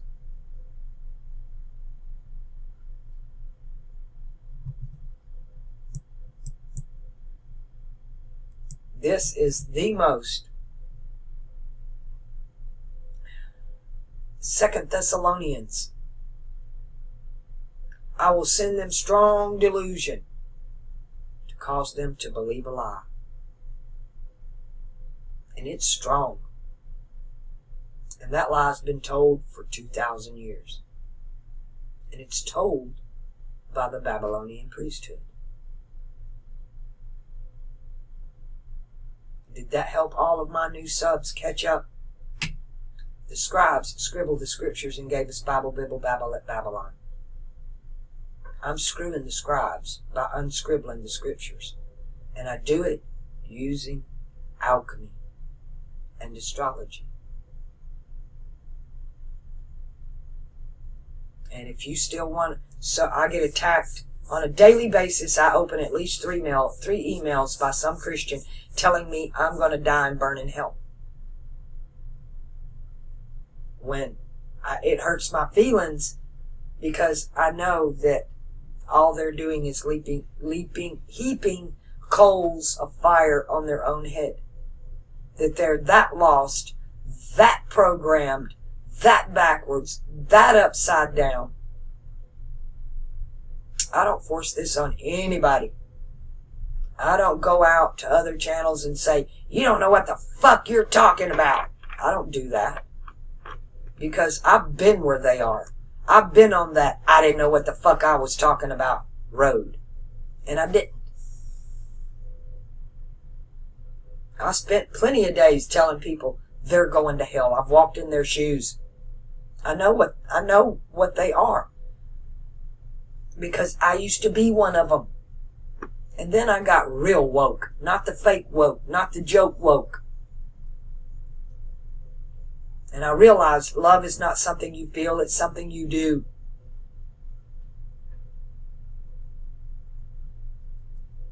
I realized everything was upside down and backwards. So I had to turn it around. So I could see it for what it really was. And every day I learn something new. Every time I turn on Stellarium, the Spirit shows me my higher self. My spirit, my higher self, my stone, my star. It shows me. It leads me. Hey, this video was only supposed to be a few minutes long, and now here it is, an hour and 41 minutes into this video. This was not my idea. I didn't want to do this. My plan was to sit down with you for a few minutes, get you caught up onto what's going on, and then I got a couple hundred emails to go through, and some charts to do. Please be patient with me. I'm getting there. But I'm getting more new subs that I'm not able to keep up with all of you. Again, I'm going to ask my subs that are versed in this, that do know what I'm talking about, to please help these others out. They are here trying to learn. But those of you who come here to just criticize, judge, I get it too. I used to do that as well. But I just ask you to have an open mind. A higher mind, not the lower mind, not the judgmental lower mind, but be the observer. I ask you to look at everything that I'm presenting and then judge me. But you're going to need to, if you want to judge me, you're going to need to come at me with resources, not just, well, this is what I believe. Show me why you believe that. Show me, can you take me to videos or books or something that can tell me why you think I'm wrong. And don't tell me because the Bible said so. The Bible said astrology's wrong. I can take you to the Bible and show you where it says that you to take up your cross and follow me is your freaking natal chart. And those were red words. What say ye now?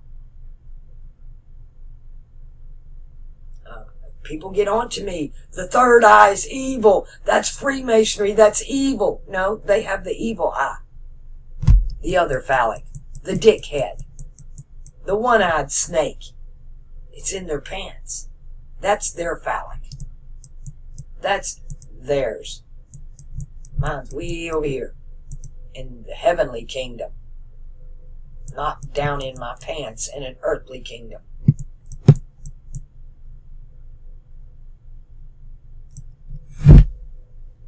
I'm not going to argue with you. I'll just delete you or block you. So you can watch, but you can't harass me or my subs. I'm not going to let you walk into a classroom and just make chaos out of it. That's not happening here anymore. And if I have to be ugly and rude about it, then that's just what I got to be. I'm Cardinal Earth. I can be rude and ugly. I'm on the Cardinal Cross. So yeah, I'm going to have a streak of arrogance in me. And it's not intentional, but I know I'm going to come off that way. There's nothing I can do about that. I'm not going to pander to you because you don't like the way I present something or it emotionally upsets you. That's your problem, not mine. That's your issue. You need to deal with. Like when I go on other channels and I see something that upsets me, well, I realize right away, I need to deal with that in me, not this person, not this commenter, not this presenter or uploader. This issue is mine. I don't need to go around and judge everybody and tell them how to live. I just need to judge me and tell me how to live. Because nobody's responsible for me but me, and I damn sure ain't responsible for you. You're an adult if you're watching this. So act like one. If you don't like what I'm doing, move along. I'm tired of people attacking my channel and flagging videos that have no reason being flagged. There's nothing in them that's offensive or illegal by law. It's just you get offended, you don't like it, you flag it. Then I get freaking go through the scrutiny battle again. Well, that's over. And they nitpicked. They couldn't find a damn thing wrong with any of my videos that could be flagged by YouTube. So they attacked what was in my description box. A link. I got attacked over a link. And almost lost my channel. LAVETTE channel is still on probation through September. Because somebody got offended. Because I'm not a vegan. Somebody else got offended because I said this age is ruled by O positive bloodline. And they took that as me saying, oh, you're fucking evil. That's what they heard. That's not what I said. But that's what they heard. So my PayPal got attacked. Action, reaction. They're just following that Hegelian dialect script that has been programmed into everybody. Problem, reaction, solution. The only way to break that cycle is react, because that's the only part you get to play in it. You don't create the problem and you don't have the solution. You're only the reaction. And you only react if you can't get your ass on the fixed cross. Be the observer. Not the responder, not the reactor. Nuclear reactor. You're reacting. You're just an actor. You're following the script that has been presented to you by the upside down cross of Peter. Welcome to the flight of Peter. We'll be flying upside down in this age. I hope y'all don't mind.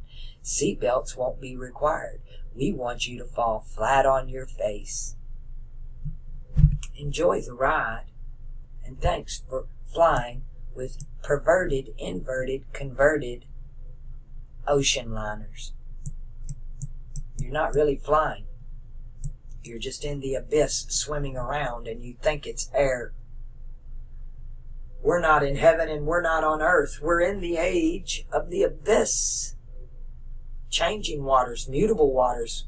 Waters are people. We're out trying to change everybody else when the only authority you have is the authority to change yourself. That's it. That's the only authority any of us have. All I can do is influence you or direct you or put out there what I think. What you do with that information is your business. It's like I said, you can take, I don't charge for what's on my channel. This information is free to you to do with what you will. I'm telling you what you should do with it. But you're your own individual. You're on your own path. You're on your own cross. And if you're in this groupthink over here, you're not going to get anywhere. You're going to have to get out of the groupthink and become a sovereign individual. Standing on your own 2 feet. Taking responsibility for your actions, for your words. Your Mercury and your Mars. You need to keep yourself in check. Uranus in that fire. Or you're going to get burnt to the ground. It's coming. All I can do is warn you. I'm just a watcher, an observer. A watcher is an observer. I'm the watcher on the wall. And I'm telling you what I'm seeing. And I want you to see it too.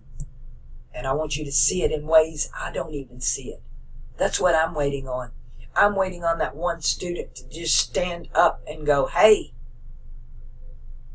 I get everything you're doing. Look what I found. To me, I've already found it. I was given the greatest treasure that one could ever receive here, and it was given to me as a child. I did not understand it until I learned to stand under. Now I understand it. I not only have the knowledge, I have the understanding that gives me the wisdom to use that knowledge. Knowledge without wisdom, understanding, is a dangerous fucking thing. And that's what we're dealing with now. That's 90% of the problem I have with people attacking my channel, is they've got some damn good knowledge, but they have no understanding of it. They have a perverted, inverted, converted, subverted understanding of it. And they think it's law, God Almighty. Everything changes. And this is what I know, is right now, I can tell you what I think's going to happen as we go into the age of Aquarius. But I also know this, that we're told as we come into this age that we get a new zodiac. Jerusalem is the zodiac. It's the city in heaven. It's a zodiac, and I saw the new Jerusalem, adorned as a bride, coming down out of heaven.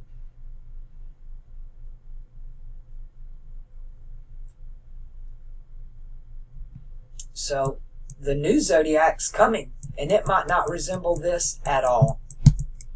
This story could very well be over. But I have to keep telling it, because it's all I have right now, until the new zodiac comes. The new Jerusalem. And I know where it's going to be. I can, knowing alchemy, astrology, geography, astronomy, now I know that Fomalhaut is Lima, Peru. PR is the same thing as the TH, and Lima is the LM.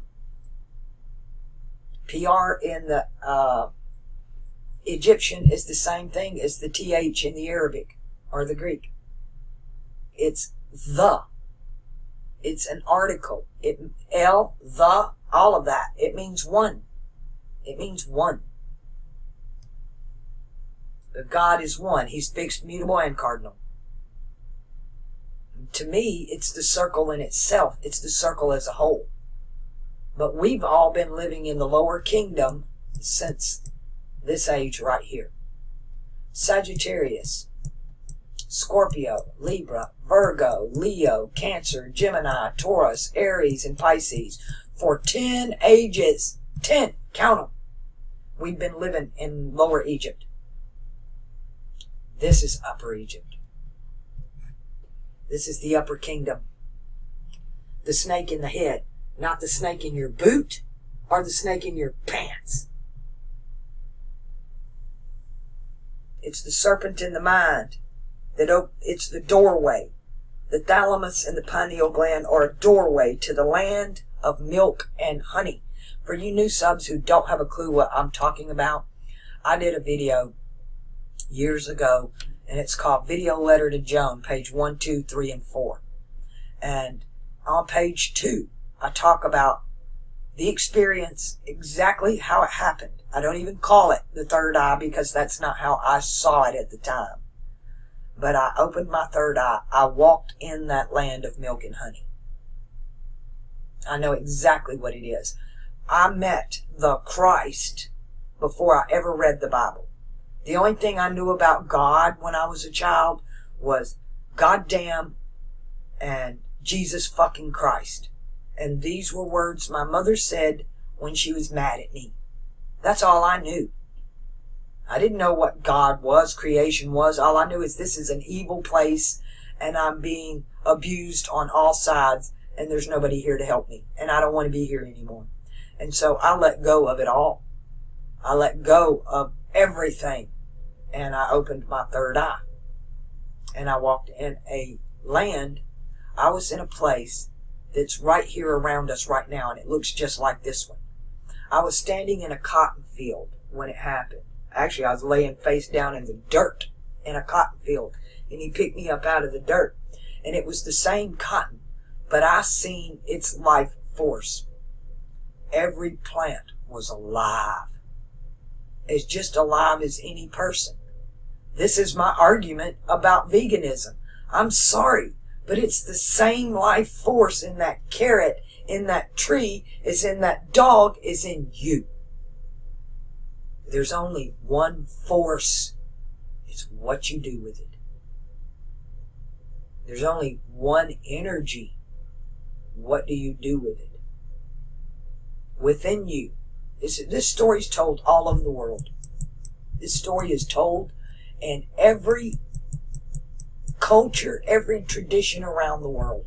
There are two wolves within you, a good one and a bad one. There are two snakes within you, a lower one and an upper one. Which one lives? The one you feed. Emotion, your emotions are tied to the lower snake, the hungry, evil, emotional wolf. Which one do you feed? You have a lower chakra snake, Kundalini, that brings you the riches and the glory and the honor of this world. And then you have the upper kingdom. Store up your treasures in heaven, not in the lower kingdom. They have their reward now, right? These people have their reward now in this kingdom. They sold their star, their soul, their stone. They sold out. They sold out the thalamus for riches here. What does that mean? When you are emotionally ruled, that's Mars and that's adrenaline. Adrenaline kills the mind. It kills the pineal gland. It kills the thalamus. It shuts it down. You are now in the reptilian mind of flight or fight. And when you come on my channel attacking me, oh, well, you're coming at me from the lower chakras. So do I get in a defensive mode? Do I get in an offensive mode? Do I just observe you? Or do I ignore you? I know where you're coming from because you're reacting emotionally instead of logically, intelligently, which is Mercury, upper kingdom, air. Of course, Mercury does rule Earth too. But Saturn here rules not mutable, fixed heavens and cardinal earth. I don't argue. I get hit every single day with Saturn's the devil. Every day. And I don't argue with these people anymore. I do not even acknowledge you. You're lost in emotion. You've been traumatized. You've been pulled to the pit and altered. And let me tell you something else. That television is an altar. The television is an altar. And you're pulled to it. You go willingly. And you're programmed by it. And iPet Go 2, you're shown that. We are also shown the end of television. Get ready. It's coming now. It's destroying itself. You see the devil, and he's in the picture screen, and he's plugged into the mind of the little boy, and it's eating his head out. It's eating his brain out, and he's confused. And then you see it unplugged, and it's leaving. TV is going to hide behind the rock. Yeah, because that's where it's coming from. And it's dying now. It's killing itself. Life is full of metaphors. I've already experienced it in my life of it actually happening. I've told the story of how the snake was crossing the road. And I got out and was wanting to move the snake. And I picked up the snake with a stick. And the snake reached back and it was trying to strike the stick. me just wanting to move it, and it bit itself instead. It bit itself instead. It killed its own self. And that's exactly what's happening to television, and that's exactly what happens when you deal with the lower chakra snake. When you deal with the Kundalini snake that runs from Sirius all the way to Oculus Boreas and the evil eye. The gods of the earth and the world and worldly lower matter. And it comes back to bite you.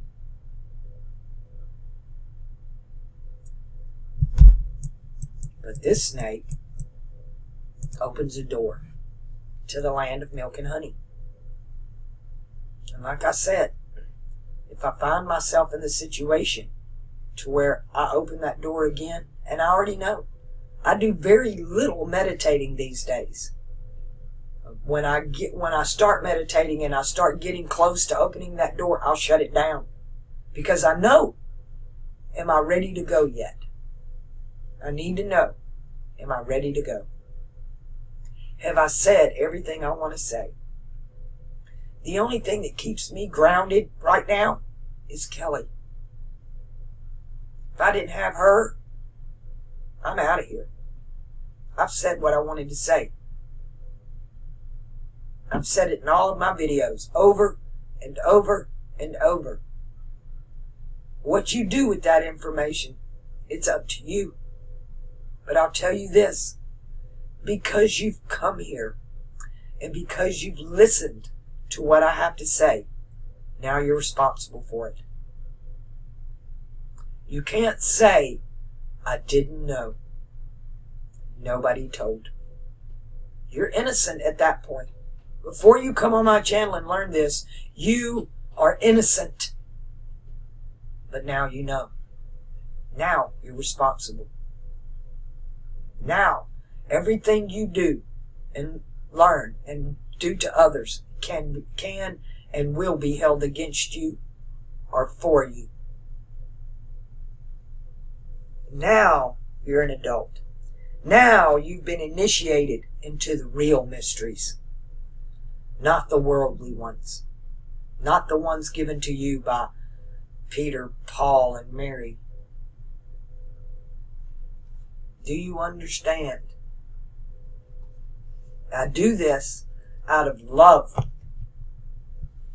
I'm giving, I'm loving you when I give you this information.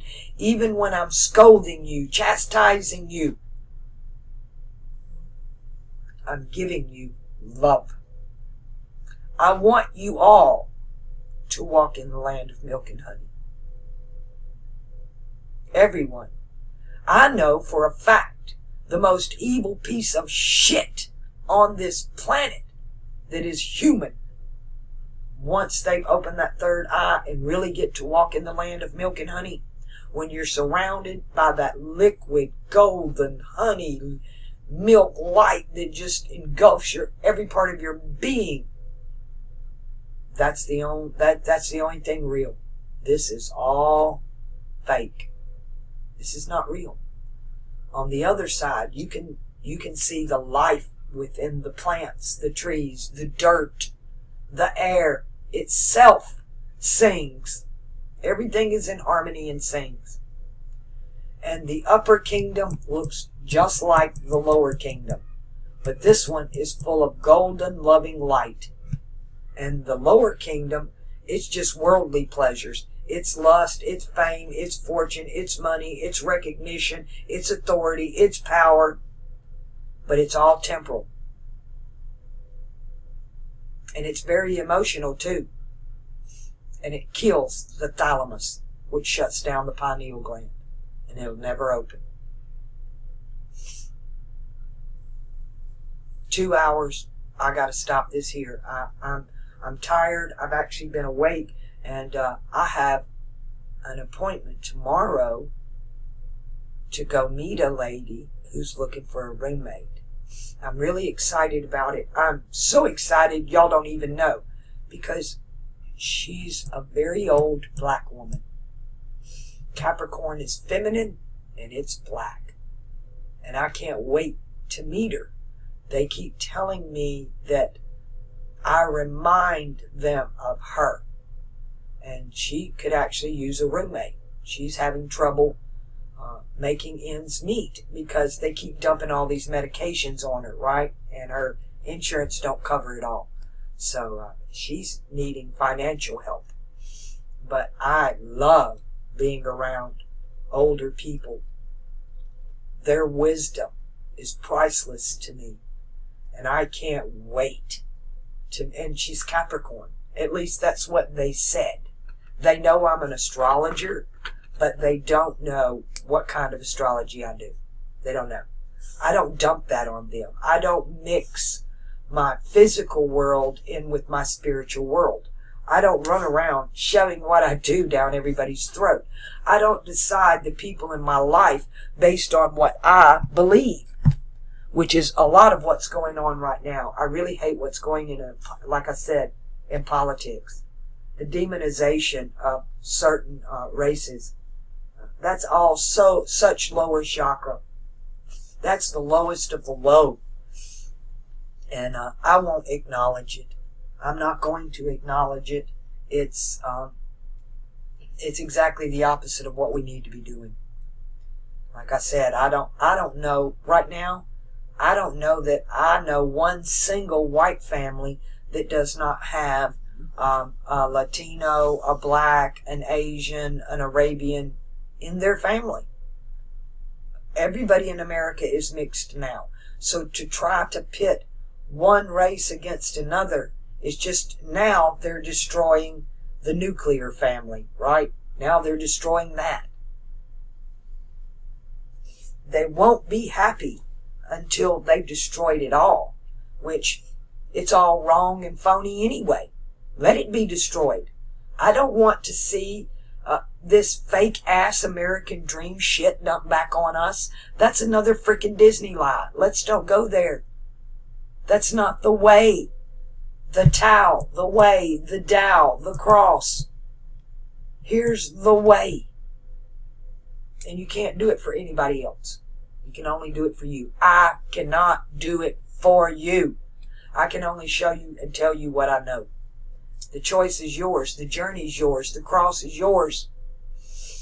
And yours alone. All by yourself. And it's scary. But fear not. He has overcome death. Once you open your third eye, you're not afraid of death anymore. I wasn't afraid of death before I opened my third eye. To me, death was my only salvation. To me, when I opened my third eye, I was chasing death. I wanted it.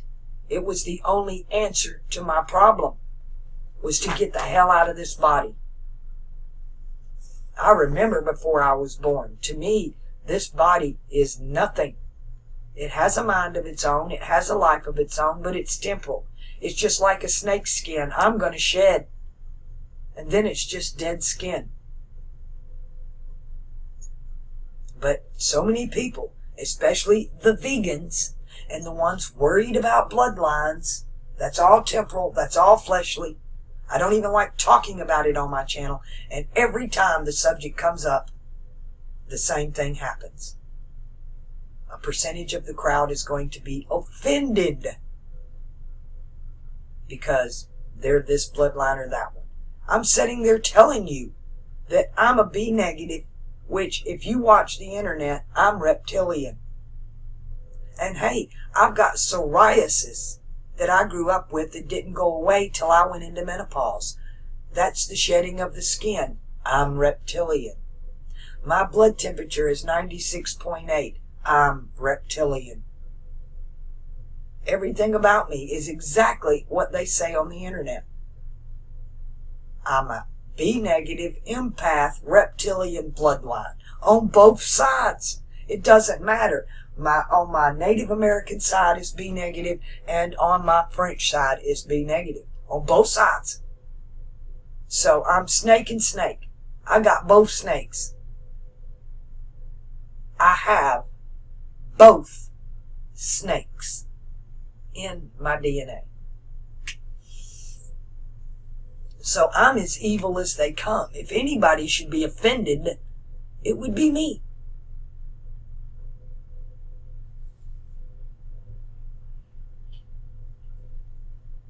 But I don't care about any of that. It's not about my body. It's not about my blood. It's about what's in my heart and my mind. Is my third eye open? Can you open that door? It's a red door. Air, red. Somebody got real upset. How can I say Earth is black? Because all Earth signs are ruled by the color black. And people get real upset about that. You're so racially programmed about your skin, your gender, your age, your language, that you cannot see. You're all in the lower kingdom. You're all in Egypt that do that. You're all over here in Egypt. I'm telling you to get the hell out of Egypt. It's time for your own exodus. Don't wait on a Moses. Go to the Red Sea and swim to the other side. The Red Sea, the Red Road. The Native American teaching is you follow the Red Road. Wizard of Oz told you to follow the yellow brick road when the red road was right there the whole time. Why did the witch tell her to follow the yellow brick road? That's the yellow brick road is the lower kingdom snake. And it's all about worldly things. But they never even mentioned what the red road is or where it goes.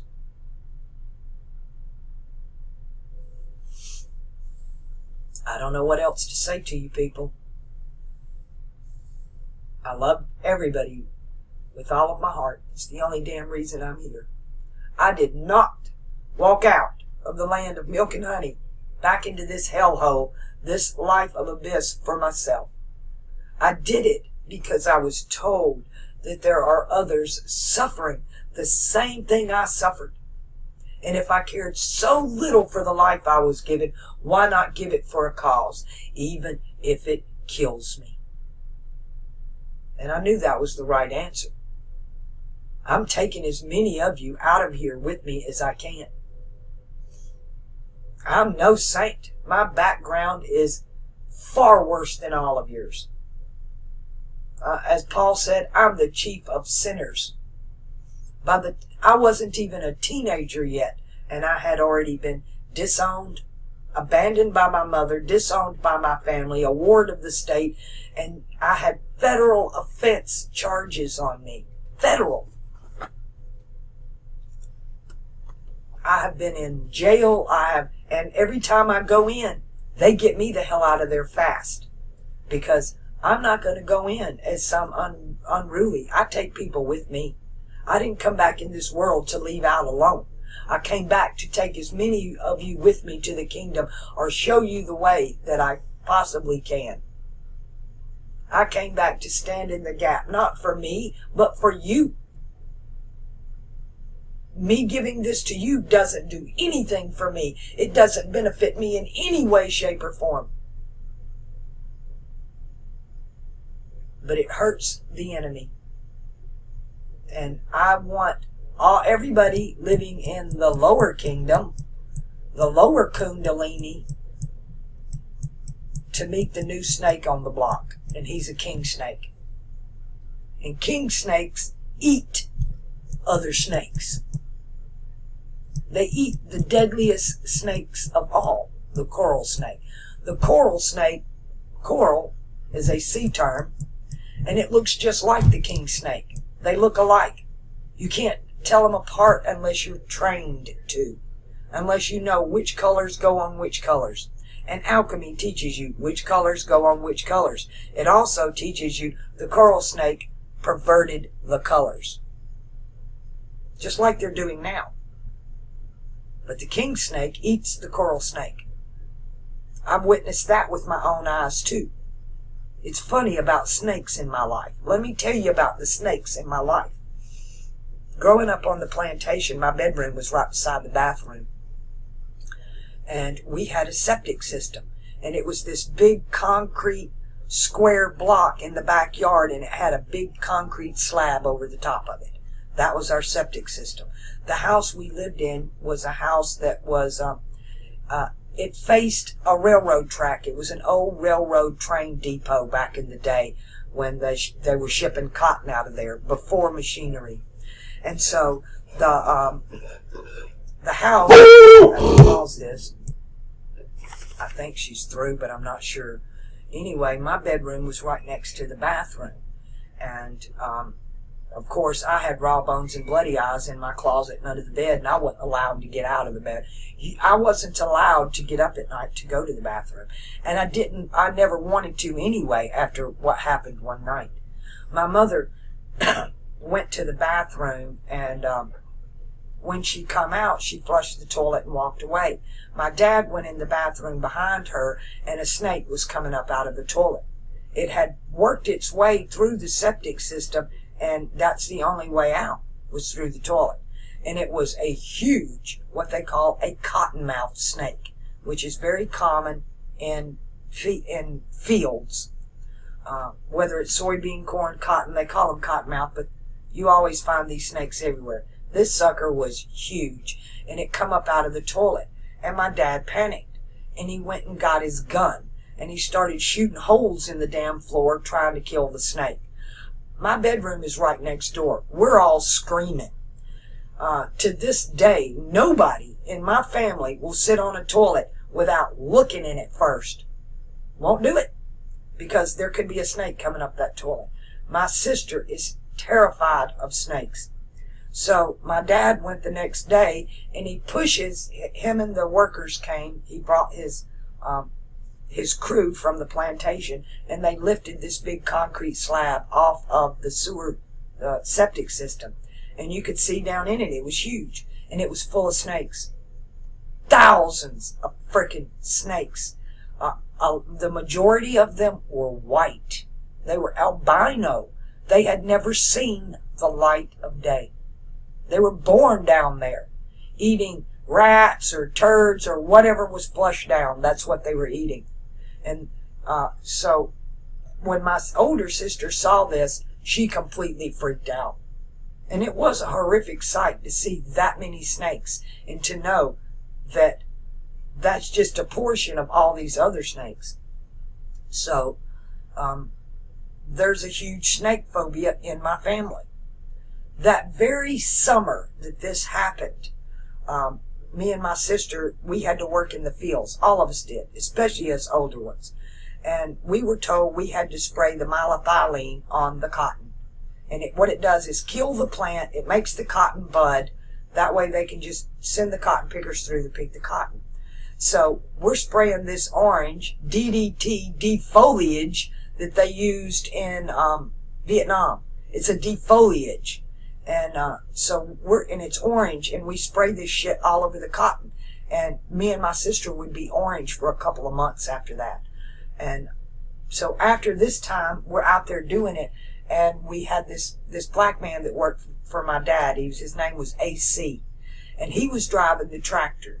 And we walked behind the tractor, and we had these spray guns with these big tanks on the tractor, and we just sprayed the cotton. She sprayed on one side, I sprayed on the other. Well, this tractor run over a bed of snakes. And by the time the tractor was over it and come out on the other side, snakes were everywhere. My sister lost her mind. After seeing all them snakes in that pit, this girl went nuts. And I didn't panic like that. I didn't panic over the snakes. I panicked over her. It was her reaction that panicked me. But you never seen two little white girls. We threw those, the wands that we had to spray with, those hit the ground fast. We grabbed a hold of the tractor tire and rode it to the top and jumped on this man's head. We were on his head to get away from those snakes. And me, I wouldn't have, if it had just been me, I probably wouldn't have acted that way. My reaction came more off of what I saw, the panic. And my understanding, she saw something I didn't, because I just saw snakes. Now, LAVETTE was a tomboy, so it was nothing for me to come home with I either had a jar of fireflies or frogs in my pocket, or these little garden snakes, these little black racers and these little green snakes that would be in the fruit garden. I played with them. I wasn't afraid of snakes. Even after seeing them in the pit, it didn't terrify me until that was programmed into me. It was watching the others and their reaction, my dad shooting at it, my mom screaming her head off, my sister completely freaking out. And I still don't react to snakes like they do. I don't have that fear that I know that I know about snakes. I know that one, they're pretty much, they don't see very well. They do everything by their tongue and by motion. So if I run, the snake's going to chase me. It's going to strike if I move. The best thing you can do is to do nothing. I also was aware of animals responded to me. I could talk to the animals to where before I learned language, but the people couldn't understand me, but animals did.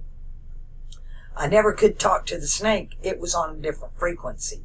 But the domesticated animals and even birds that were not domesticated and deer, they would just come right up to me. I didn't have a problem with that. But I didn't have a fear of snakes that it seemed like everybody else in my family did. They were absolutely terrified of them. But I didn't have that. But it was programmed into me. And then I'm older in my life, all these snake events in my life, and I go back now and I look at that with my alchemical understanding, and every bit of it played out exactly like it should have. I saw the king snake eat the coral snake. I thought it was one snake when I saw it. I lived on the reservation and I'd gone shopping. I come home and we had a cattle guard.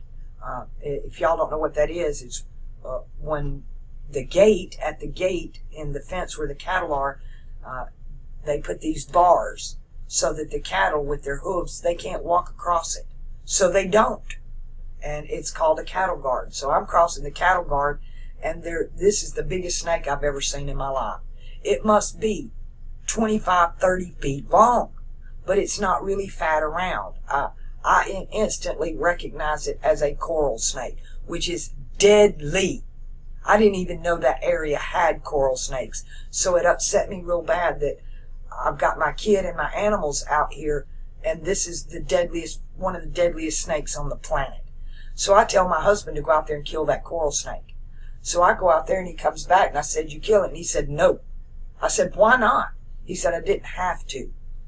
That wasn't one snake, it was two. It was a king snake eating the coral snake. And that's what happens. As above, so below. As without, so within. Nature itself is constantly speaking to us in a spiritual language, in an alchemical, metaphorical language. It teaches us. That's why I tell y'all need to do, I've got the playlist on the medicine cards. The Native American animal medicine cards. And when you have an animal cross your path, that it's nature talking to you. Go find out what it's saying. All right, 2.5 hours. I'm done here. I'm real tired. I'm thirsty. I'm hungry. And I'm getting the hiccups. And I want to go to the bathroom. So I'll be back in a few days. I'm going to rest up.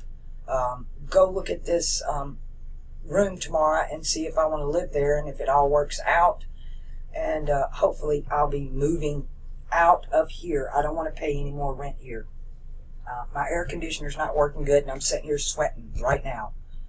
So I'm going to go get me a shower, cool off, and get me something to eat, something to rest. And I'll be back in the groove tomorrow. I'll do another video for y'all tomorrow. In the meantime, be the observer. Be kind. Be loving.